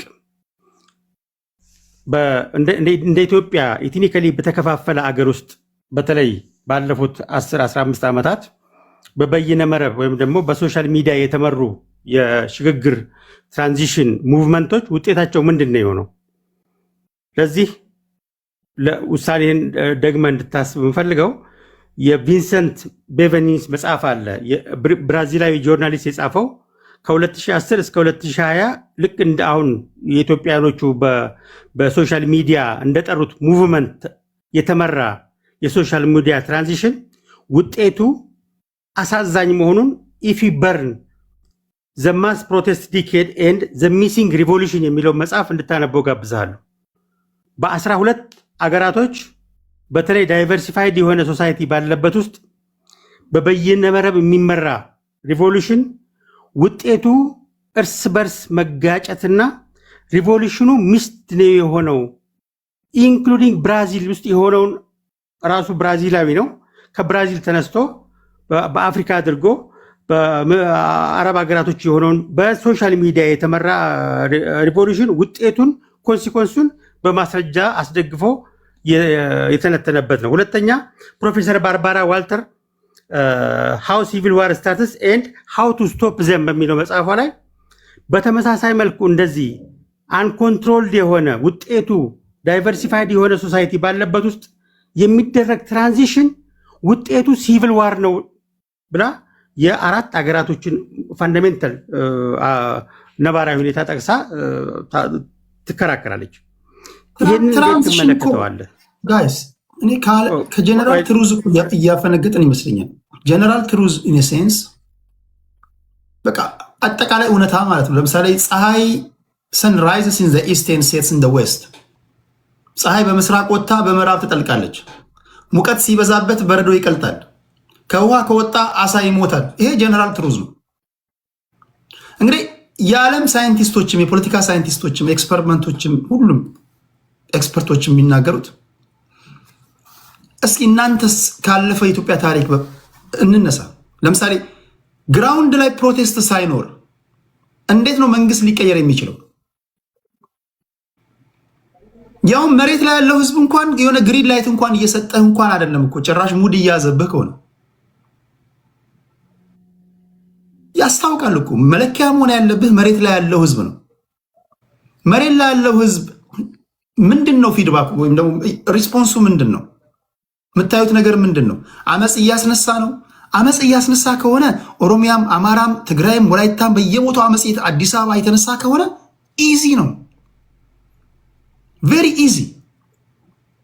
ሰላማዊ ሰልፍ መጥራት፣ መፈክር፣ መዋጋት አይጠበቅብህም። የመካከለኛ ምስራቅን ጦርነት መውሰድ እንችላለን። ሪጂም ቼንጅ ነው የሚሉት። ሪጂም ቼንጅ በኤር ስትራይክ ብቻ እንደማይሆን ብዙ ጊዜ አውርተናል። እኔም ተናግሬያለሁ፣ ብዙዎቻችሁም ተናግራቸዋል። ቤንጃሚን ኔታንያሁም ይሄን ያለው በአየር ላይ ድብደባ ብቻ ሪጂም ቼንጅ እንደማይደረግ እናውቃለን። የዓለም ነባራዊ ሁኔታ ይሄን አሳየንም። የተለያዩ የምንሰራቸው ስራዎች አሉ። ሞሳድ እና ሲአይኤ መሬት ላይ ግራውንድ ላይ ፕሮቴስት እናስነሳለን አሉ። ሞከሩ፣ አልሆነላቸውም፣ ከሸፈባቸው። ኢትስ ኢምፖሲብል ማውንቴን ቱ ክላይምብ። በኢትዮጵያም ስትመጣ መጀመሪያ እርግጠኛ መሆን ያለባችሁን ያው መጠይቃችሁ ፕሮቴስት አለ ወይ ኦሮሚያ ክልል፣ አማራ ክልል፣ ትግራይ፣ አዲስ አበባ ውስጥ አብይ አህመድ ወይም ደግሞ የብልጽግና መንግስትን ለአንዴና ለመጨረሻ ጊዜ ይወገድ አንፈልገውም ብሎ የወጣ ህዝብ አለ? ይሄን አይታችኋል? ካለ ኢዚ ነው። ሽግግርም በለው ታጣቂውም በለው ኮሊዥን ፈጥሮ ሊመጣ ይችላል። ይሄን ነው መመለስ ያለብን ለማለት ያህል ነው። ሰመራይዝ ልቋጫውና ቴዲ ለአንተም ለራስህ ምናልባት ይህን ጉዳይ ዳግም ላናወራበት ስለምንችል ለአቶ ልደቱ አንድ ጥያቄ እንጠይቅልኝ ይፈልጋለሁ ካገኛቸው። አቶ ልደቱ መድሎት በሚለው መጽሐፋቸው ላይ በኢትዮጵያ ውስጥ ከእንግዲህ የሽግግር መንግስት የሚባል ኮንሰፕት ሊነሳ አይገባም ብሎ ጽፈዋል።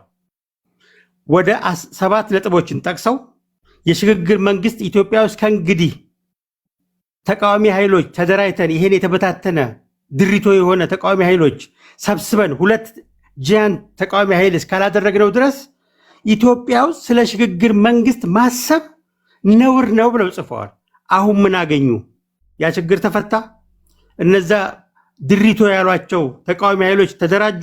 አንድ ሆኑ? 2 ሆኑ? የሚለውን ጥያቄ ለአቶ ልደቱ ጥያቄውን ልታቀብልኝ ጠይቃለሁ። እድሉን ካገኘው ከጠራቸው ወይም ገብቼ ጠይቃቸዋለሁ በጫ ቋንቋ። ካላገኘኋቸው ግን ይህን ጥያቄ ያንሳልኝ።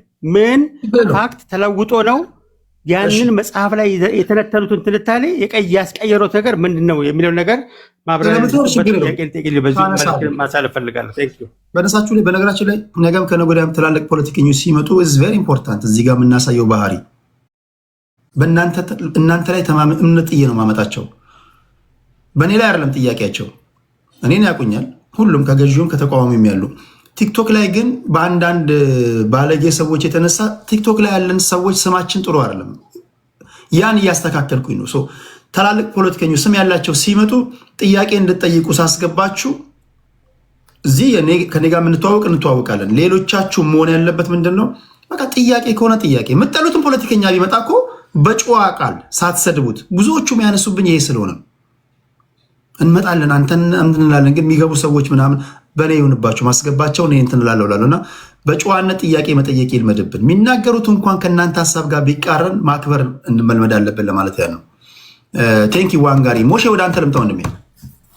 መልካም እሺ። የዋንጋሪ መጨረሻ ላይ ሆነ ያነሳው ሀሳብ በተለይ መጽሐፎቹን ሲጠቅስ በነበረበት ሀሳብ ላይ ትክክል ነው በተወሰነ። ግን ምን አለ መሰል አክቹዋሊ የበይነ መረብ እንቅስቃሴ የተጀመረው የቀለም አብዮት የሚባለው በተለይ ዩክሬንና ቤላሩስ አካባቢ የፌስቡክ መጎምራት ጋር ተያይዞ የተጀመረ እንቅስቃሴ ነው በዋነኝነት። ከዛም በኋላ ነው እያደገ ወደ ይሄ የአረብ አብዮት ምናምን ሲጀመር በደንብ እያደገ በተለይ ግብፅ አካባቢ ምናምን በደንብ ሰርተውበት ነበር። በአንድም ሆነ በሌላ መንገድ እነዛ ስኬታማም ያልሆኑ በወቅቱ ተነስቶ የነበሩ የብሔር ተዋጽኦአቸው በእኛ ደረጃ በተለይ እንደኛ አይነት መልቴ ወይ ደግሞ በጣም የብሔር ስብጥሩ ከፍተኛ የሆነበት ቦታ ላይ እስካሁን ኤፌክቲቭሊ አልተተገበረምም፣ አልተሞከረምም። ቢሞከር አደጋ ሊኖረው ይችላል፣ ሊያስማማኝ ይችላል። እኔ ግን አሁን ማንሳት የምፈልገው ነጥብ ምን መሰለህ ቴዲ፣ አሁን አንተም እነዚህ ሰዎች ህዝብ ይቀበላቸዋል ወይ አይቀበላቸውም? አሁን ህዝቡ ምንም አይነት እንቅስቃሴ እያሳየ አይደለም። ስለዚህ ህዝቡ ምንም አይነት እንቅስቃሴ እያሳየ ባልሆነበት ሁኔታ ዝም ብለው ነው ይለፋሉ። እኔ አክቹዋሊ እኮ እኔ አልደግፍም አሁን ይሄን እንቅስቃሴ። ምክንያቱም እኔ ከዚህ አልፎ የትጥቅ ትግል እንቅስቃሴ ዝም ብለው ነው የሚለፉት አላልኩም። ግን ይሄ ጥያቄ ተመልሶ እኔ ኩዌሽን ማድረገው ይሄንን ነው። ምኑ መሰለህ ለምሳሌ 2008 ላይ ኢትዮጵያ ውስጥ ኢህአዲግ ላይ የስርዓት ለውጥ እንቅስቃሴ እስኪጀመር ድረስ ባሉት በርካታ ዓመታት ውስጥ አብዮት ብዙ ጊዜ ፕሮሰስ ነው፣ በአንድ የሚመጣ ነገር አይደለም። በተለይ ደግሞ አምባገነኖች ኮንትሮል የሚያደርጉት ውስጥ የብዝሃ ፓርቲ ስርዓት አይኖርም፣ ዲሞክራሲ አይኖርም፣ ህግ አስፈጻሚዎች እንደገና ፖሊሶች ምናምን እያንዳንዳቸው ጠንካራ ናቸው። ሐሳብን በነጻነት ፍሪ ፕሬስ የለም። ኤክስፒሪየንስ አሁን አንተ የምታነሳውን ነገር ኤክስፒሪየንስ የምታደርግበት ህዝቡ ራሱን የሚገልጥበት ነገር የለም፣ እጥረት አለ። ስለዚህ ታፍኖ የሆነ ቀዳዳ የሚፈልግ ይሆናል። ልክ የ1997 ዓ.ም ላይ በምርጫ ሰሞን ታየ፣ ከዛን ዶሚኔት ተደረገ። ከዛ በኋላ ተመልሶ ለመነሳት 2008ን ጠበቀ። አየው ፕሮሰስ ነው። ከዛን ኦፖርቹኒቲ ሲያገኝ ማስተር ፕላን፣ ከዛን አማራ ክልል የሆነ ነገር ምናምን ተጀመረ ሲባል ያ ታፍኖ የነበረው የትኛውም እኮ ቦታ ኦኬ፣ አማራ ክልልና ኦሮሚያ ክልል ላይ የለውጥ እንቅስቃሴ ሲኖር አፋር እኔ ተመችቶኛል ብሎ ለምን ለስርዓቱ እኮ ልቁም አላለም? ደቡብ ወላይታ ወይ ምናምን ለስርዓቱ ልቁም አላለም። ዝም አለና ተባባሪ ሆነ ሌላውም የኢትዮጵያ ህዝብ። ኦኬ ለምንድን ነው ብልጽግና ለምሳሌ ዶክተር አብይ የመጣበት ለውጥ ኃይለማርያም ደሳለኝን ከሊቀመንበርነት ያነሳበት ለውጥ ሲነሳ ህዝቡ በሁሉም አካባቢ ላይ ለምንድን ነው የነበሩ ተቃውሞችን ባይሳተፍበትም እንኳን ይደግፍ የነበረው ለምንድን ነው? ጥሩ ጥያቄ። በወቅቱ በተመሳሳይ አሁን በምናነሳው ነገር ነው። ሁለቱ መንግስታት መካከል ላይ አብይ አንድ ትልቅ ነገር ኳሊቲው ምን መሰል፣ ከኢህአዴግ ስህተቶች ብዙ ተምሯል። ኢህአዴግ ካጠፋቸው ጥፋቶች ስልጣን ላይ እንዳይቆይ ካደረገበት ምክንያቶች ውስጥ አብዛኞቹን ትምህርት ወስዶበት እነዛ ነገሮች ላይ ለምሳሌ ይሄ ኢህአዴግ ከሞላ ጎንደር ሴንትራላይዝ አልነበረም በወቅቱ። በአምስት ክልሎች ተዋቅሮ በአራት መሰረታዊ ከዛ ግንባር በሚባሉ ደጋፊ ክልሎች ምናምን ሆኖ ሴንትራላይዝ አልነበረም። የመጀመሪያ ነገር አብይ ወደ ስልጣን ሲመጣ ምንድን ነው ያደረገው? ብልጽግናን ሁሉን አቀፍ አደረገና ሴንትራላይዝ አደረገው። ኮንትሮል በሚሆንበት ደረጃ ላይ አደረገው። አሰረው መሃሉ ላይ ፎካል ፖይንቱን ራሱን አደረገና አብዛኛውን በየጥጋ ጥጉ የነበረውን ሁሉ በመሃል አደረገው። ስለዚህ ትላንትና ከነበሩት ውድቀቶች፣ ትላንትና ኢህአዴግ ላይ ከነበሩት ስህተቶች ትምህርት ወስዷል። ምንድነው ይሄ? አምባገነኖች አንድ ስቴፕ ከሌላው የሚያደርጉት ነገር ነው። የጣለበትን መንገድ ያውቀዋል። ያን የጣለበትን መንገድ ሬሜዲ አስተካክሎ ይመጣል። ኢንጀነራል ግን አንድ ነገር አለ። ሀሳቤን ልዝጋ፣ ሌላውንም ሰዓት ላለመውሰድ። ሀገር አብዮት ውስጥ ናት። ብዙ ጊዜ አብዮት የሚጀመረው የሆነ ቦታ ነው። የፈረንሳይ አብዮት ሲጀመር እዚህ ያነበቡ ሰዎች እንደ ዋንጋሪ ያውቃሉ። ጥቂት ነገር ቤተክርስቲያን ብዙ ገንዘብ አላት። ወደ 3000 ምናምን ወደ 300 ምናምን ሺህ የሚሆኑ የንጉሳዊ ቤተሰቦች የሀገሪቱን 30% ሀብት ይቀራመታሉ ምናምን ተብሎ በኖርዘርን ፓርት ላይ ተራራማ ኤሪያ በሆነ ኤሪያ ላይ የሆኑ ግለሰቦች አሰቡና ለመረበሽ ሞከሩ። ያ በኋላ ህዝብ ሆነና ንጉሱን በጉለቴን ያስቀላ ምናምን ብዙ ነገር ፈጠረ። ብዙ ጊዜ አብዮት የሚጀመረው በመላ ህዝብ ፊሽካ ነፍቶ በአንድ አይወጣም። የሆነ ቦታ ይነሳል።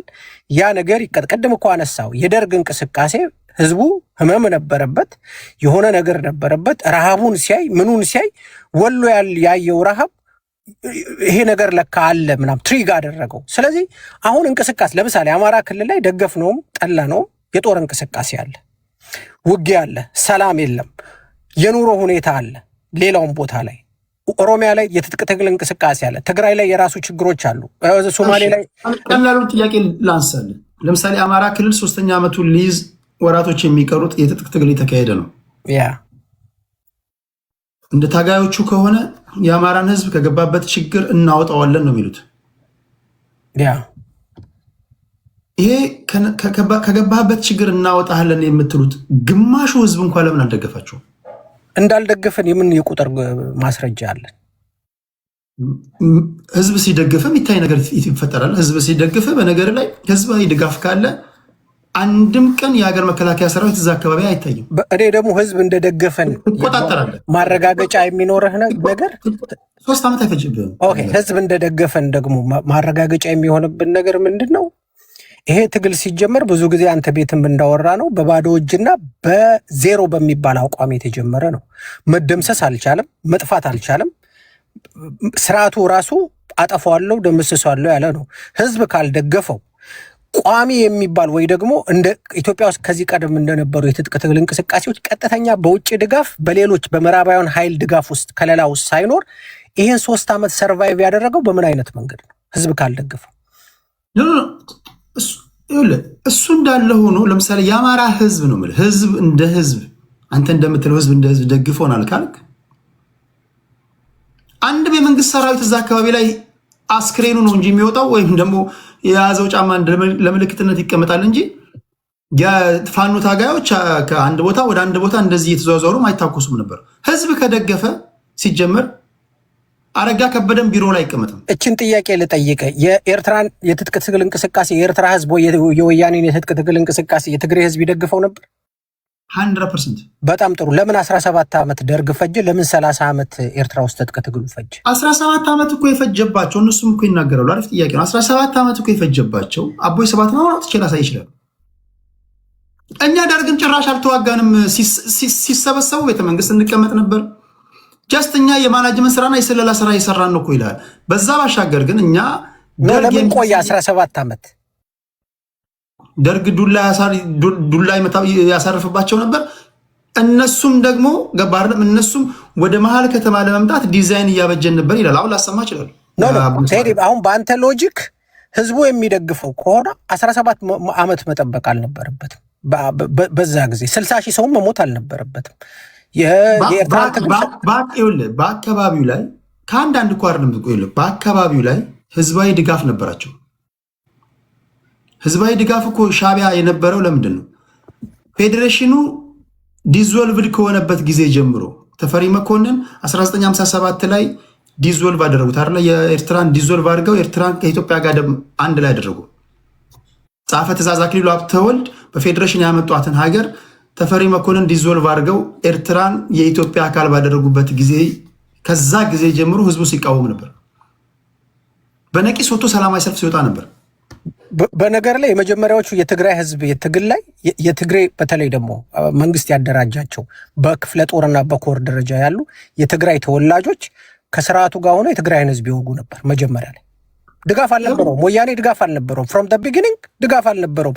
ድጋፍ የነበረው ራሱን አደራጅቶ ጠንካራ ሆኖ እንቅስቃሴዎችን ድጋፍ ስልህ ዛሬ ተቋቋምክና ዛሬ ደግፋል እኮ እያልኩ አይደለም። ያ ግን ድጋፍ ስልህ በየጊዜው እየጨመርክ እያደክ የምትመጣው ነገር እኮ እንደዛ ከሆነ በ3 ዓመት በአማራ ትግል በ3 በጣት የሚቆጠር ዓመት ውስጥ በዓለም ታሪክ ላይ እዚህም ዋንጋሪም ሌሎቻችሁም በ3 ዓመት ታሪክ ላይ ከባዶ የትጥቅ ትግል እንቅስቃሴ ተነስቶ መንግስትን በዚህ ደረጃ መፈተን የቻለ የትጥቅ ትግል እንቅስቃሴ በዓለም ላይ ጠሩልኝ። በ3 ዓመት ስትለኝ አሁን በ3 ዓመት የፋኖ ትግል የት ነው ያለው? ጥሩ ጥያቄ።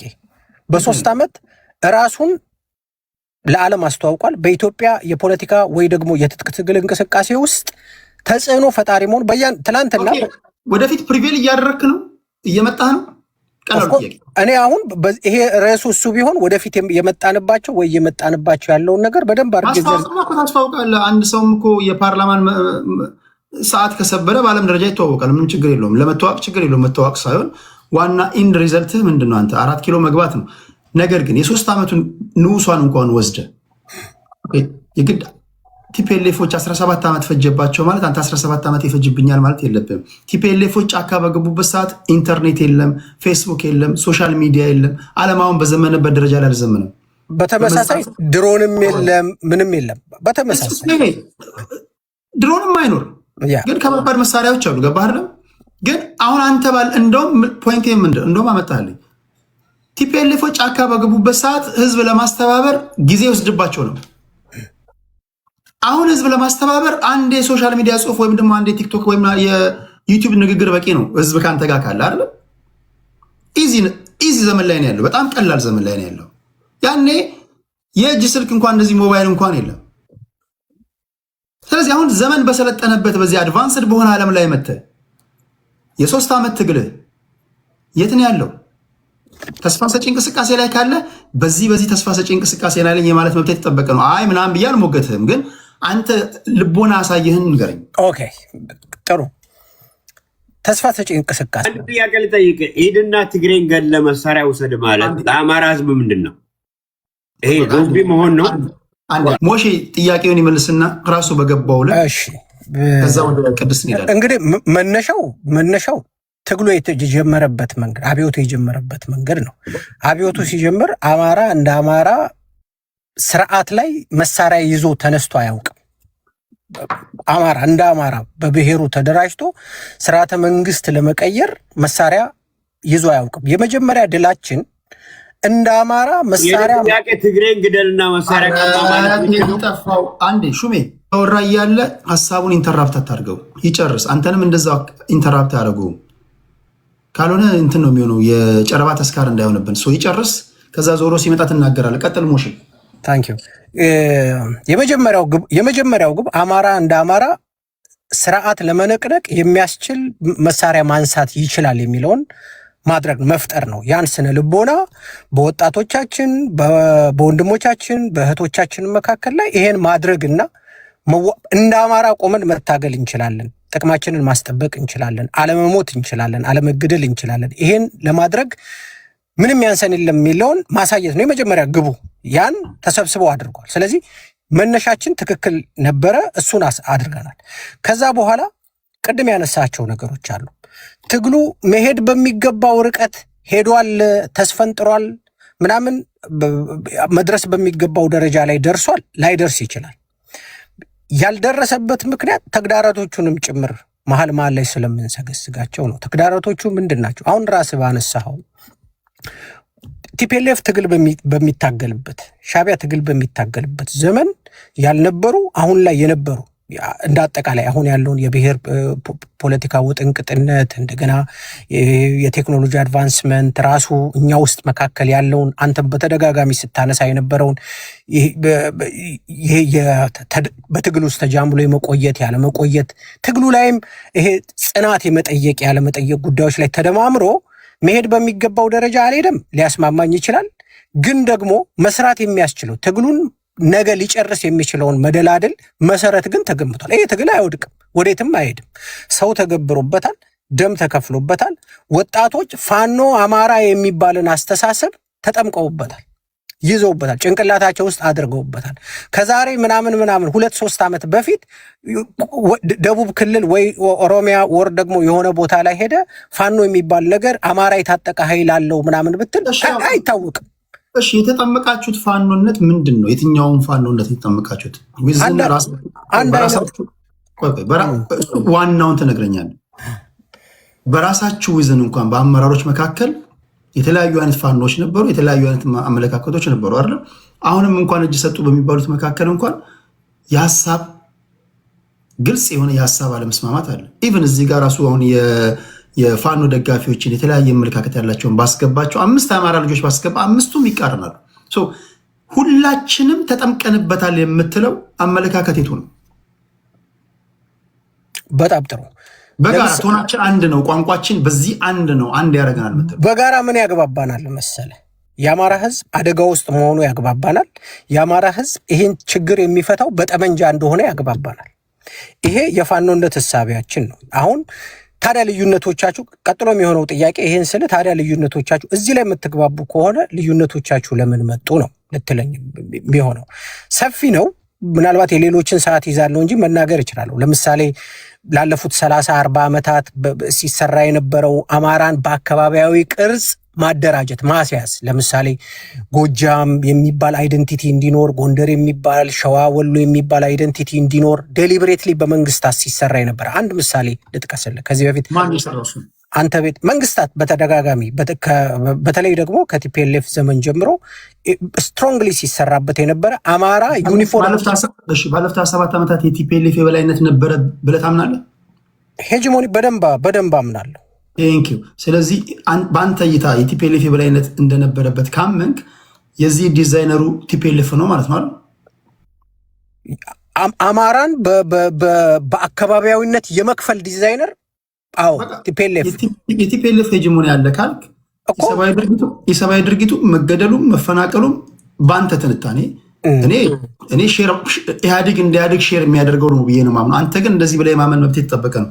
ቲፒኤልኤፍ ነው ካልከኝ ለጥፋቱም ለልማቱም ለቲፒኤልኤፍ የምሰጥ ከሆነ አማራ ህዝብ ላይ የሰብአዊ ድርጊት የፈጸመ ጄኖሳይድ፣ መፈናቀል አይሆኑ ድርጊቶችን ካደረገ አካል ጋር በምን ተስማምተው ነው አብረን ለመስራት የምታስበው? እኔ መች ተስማማው አሁን አልኩኝ። ይህን የሚናገር ሁሉ በሰነድ በዶክመንት አንተ ማለት አይደለም። አንተ በመርህ የምታምን ልጅ ነህ። ግን ከቲፒኤልኤፍ ጋር አብሮ በመስራት የሚያምኑ የፋኖ አመራሮች የሉ። ስቲል በሰነድ በዶክመንት አላየሁም። አንድ ደፍሮ የሚናገር የለም። ግን ፐርሰናል አሁን የመጣነው ነገር ላይ ልንመጣ ነው። ለምሳሌ አሁን ቅድም ያነሳውልህ አንተ አላየህም? ከቲፒኤልኤፍ ጋር አብሮ የሚሰሩ የፋኖ አመራሮች የሉ።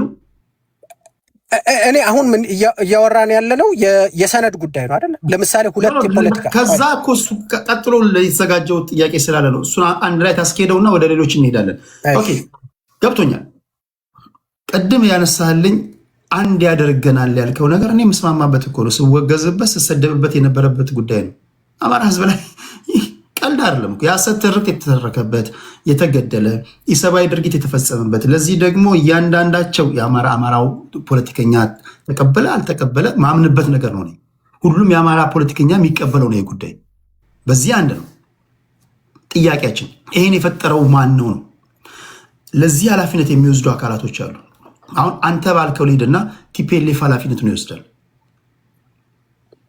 ቲፒኤልኤፍ ለጥፋት ኃላፊነት እንዲወስድ ካደረከው ለልማቱም ኃላፊነቱን እንዲወስድ ማድረግ አለብህ። ኦኬ፣ በዚህ እንሂድ።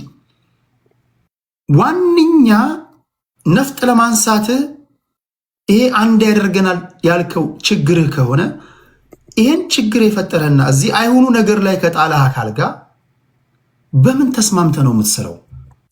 እንዲህ ካልከኝስ በዚህ ጉዳይ ላይ የሚቃረኑ አንፈልግም የሚሉ በፍጹም መታሰብ የለበትም የሚሉ እያፈነገጡ እየወጡ ያሉ የአማራ ፖለቲከኞች አሉ፣ የፋኖ አመራሮች አሉ።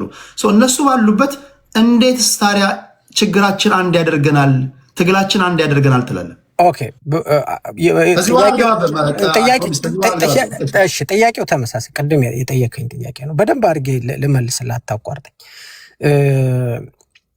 የመጀመሪያው ነገር አንደ የኔን ሀሳብ ውሰድና የኔ ሀሳብ ነው። ኦኬ፣ ከቲፒኤልኤፍ ጋር የሚደረግ ጥምረትን አልደግፍም። ኦኬ፣ ከቲፒኤልኤፍ ጋር የሚደረግ ጥምረትን አልደግፍም። ይሄን መንደርደሪያ ከያስክልኝ በኋላ አሁን እየከዳ ወደ ጫካ እየገባ ወደ መንግስት እየገባ ወይ ደግሞ እጁን እየሰጠ ያለው ሁሉ ከቲፒኤልኤፍ ጋር ፋኖ ሊሰራ ስለሆነ ነው እጅ የሰጠሁት የሚለውንም ነጠላ ዜማ አልሰማም። ምክንያቱም በአንድም ሆነ በሌላ መንገድ ትግሉን በቅርበት እገመግማለሁ፣ ሰማለሁ፣ ኢንፎርሜሽንም አለኝ። በትግል ውስጥ ወገቤን ያለው የደከመው ተደውሎለት ተነግሮ በቃ ኑሮህን ትኖራለህ ለምን እንደዚህ ትሆናለህ ሲባል ወገቤን ብሎ የወጣውም የመውጫ ካርድ አድርጎ ቢስበው ግን ከቲፒኤልኤፍ ጋር ሊሰሩ ስለሆነ ነው የሚለ። ኦኬ፣ ሊሰሩ ስለሆነ ነው የሚለ። ትግሉን ካመነበት ያ ሰውዬ ፋኖነት ጫካ መግባት ሀቅ ነው ብሎ ገብቶ ከሆነ የራሱን አይነት አደረጃጀት መስርቶ እንደዚህ ነው ብሎ የጀመረውን አምንበታለሁ የሚለውን ትግል ማስቀጠል ነው ያለበት። ኢትስ ኢነፍ እኮ የራሱን ብጤዎቹን አሁን የገቡት ተሰብስበው ሌላ አይነት አደረጃጀት ለምን አልመሰረቱም?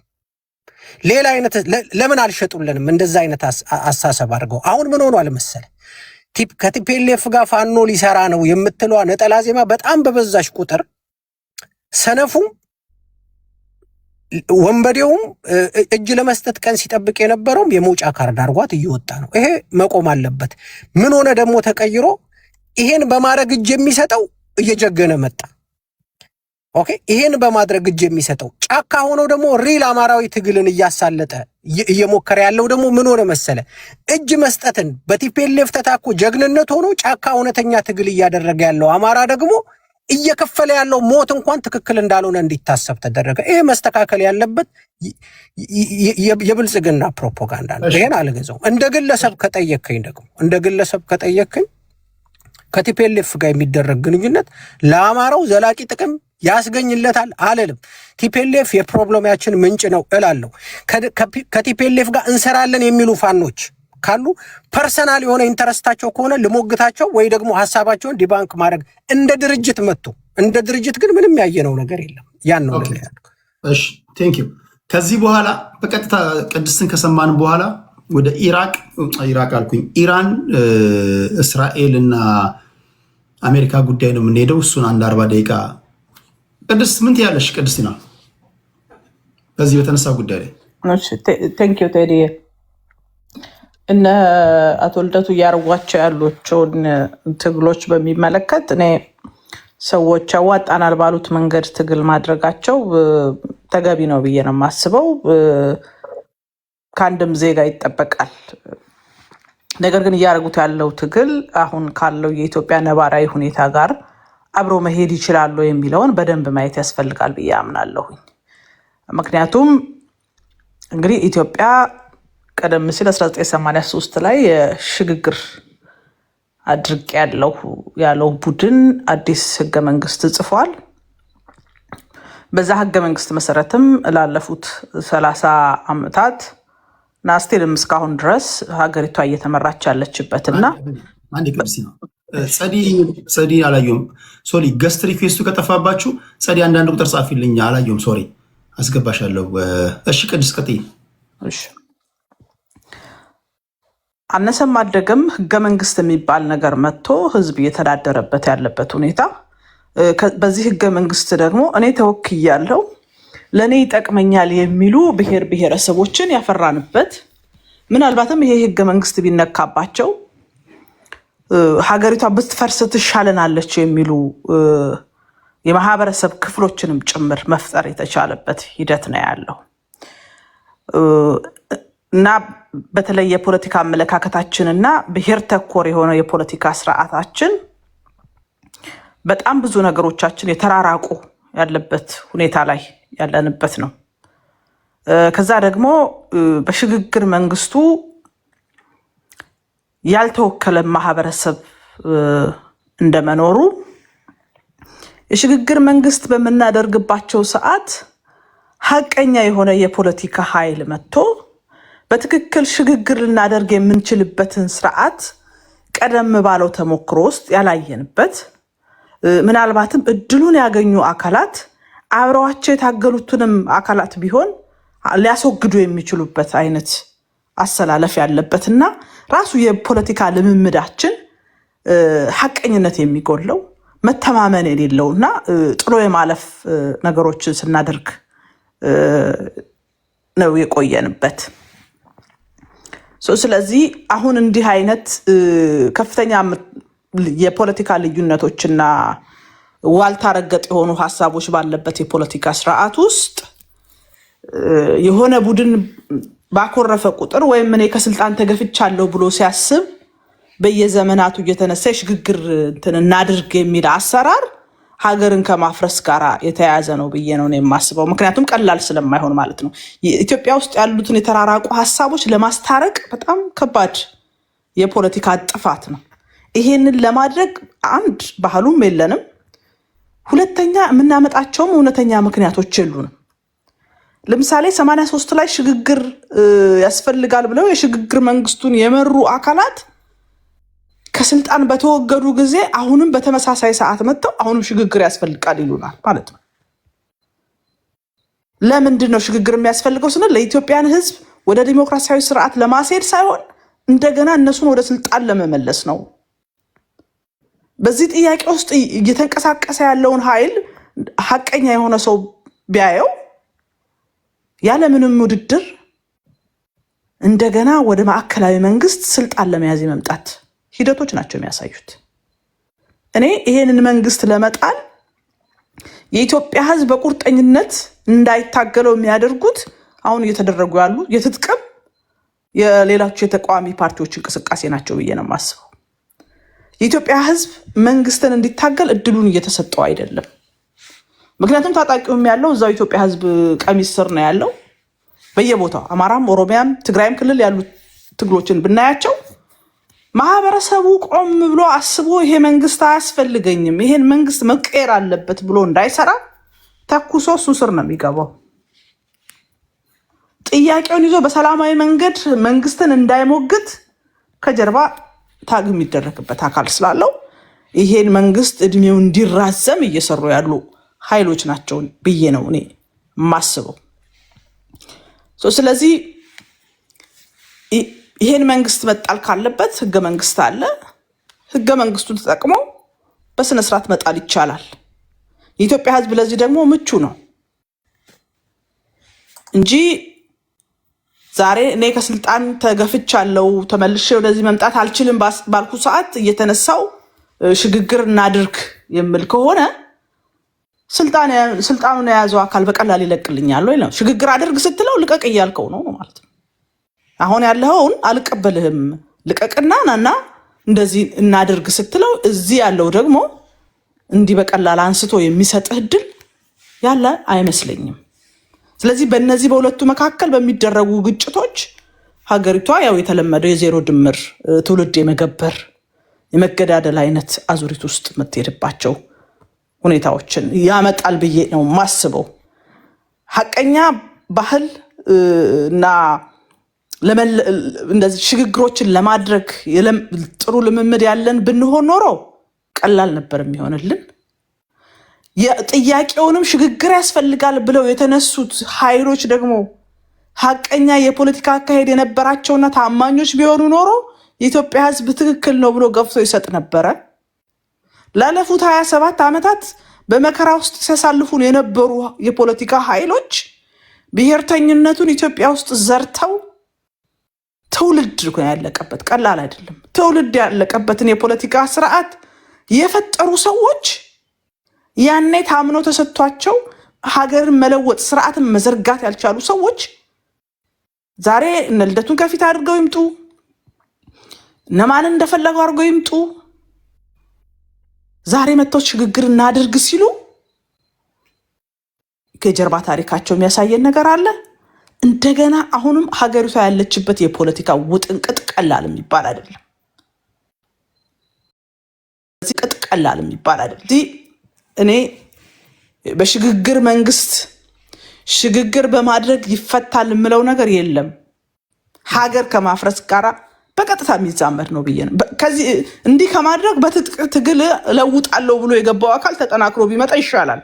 አንደኛውኑ በትጥቅ ነው ይሄን መንግስት ምጥለው ብሎ ከዛ በኋላ ሲመጣ ምን አይነት መንግስት እንደሚተክል እየነገረን ስለሚመጣ እሱ ቢመጣ ይሻላል እንጂ ይሄ እጅና እግሩ ያልተያዘ የሽግግር መንግስት ያስፈልገኛል የሚል በሐሳብም በተግባርም በፖለቲካ እይታም እጅግ በጣም የተራራቁ ተሞክረው የወደቁ የፖለቲካ ኃይሎች ይዘው መጥተው ሽግግር እናደርጋለን ብለው ይዘውት የመጡት ሽግግር እኔ ለኢትዮጵያ ይጠቅማል የሚል እምነት በፍጹም የለኝም።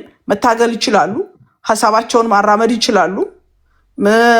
አዘለውን ግራን ትግል ሂደት ነው የሚገዛቸው። ትክክል ናችሁ የሚላቸው የፖለቲካ ማህበረሰብ ሊፈጥሩ ይችላሉ።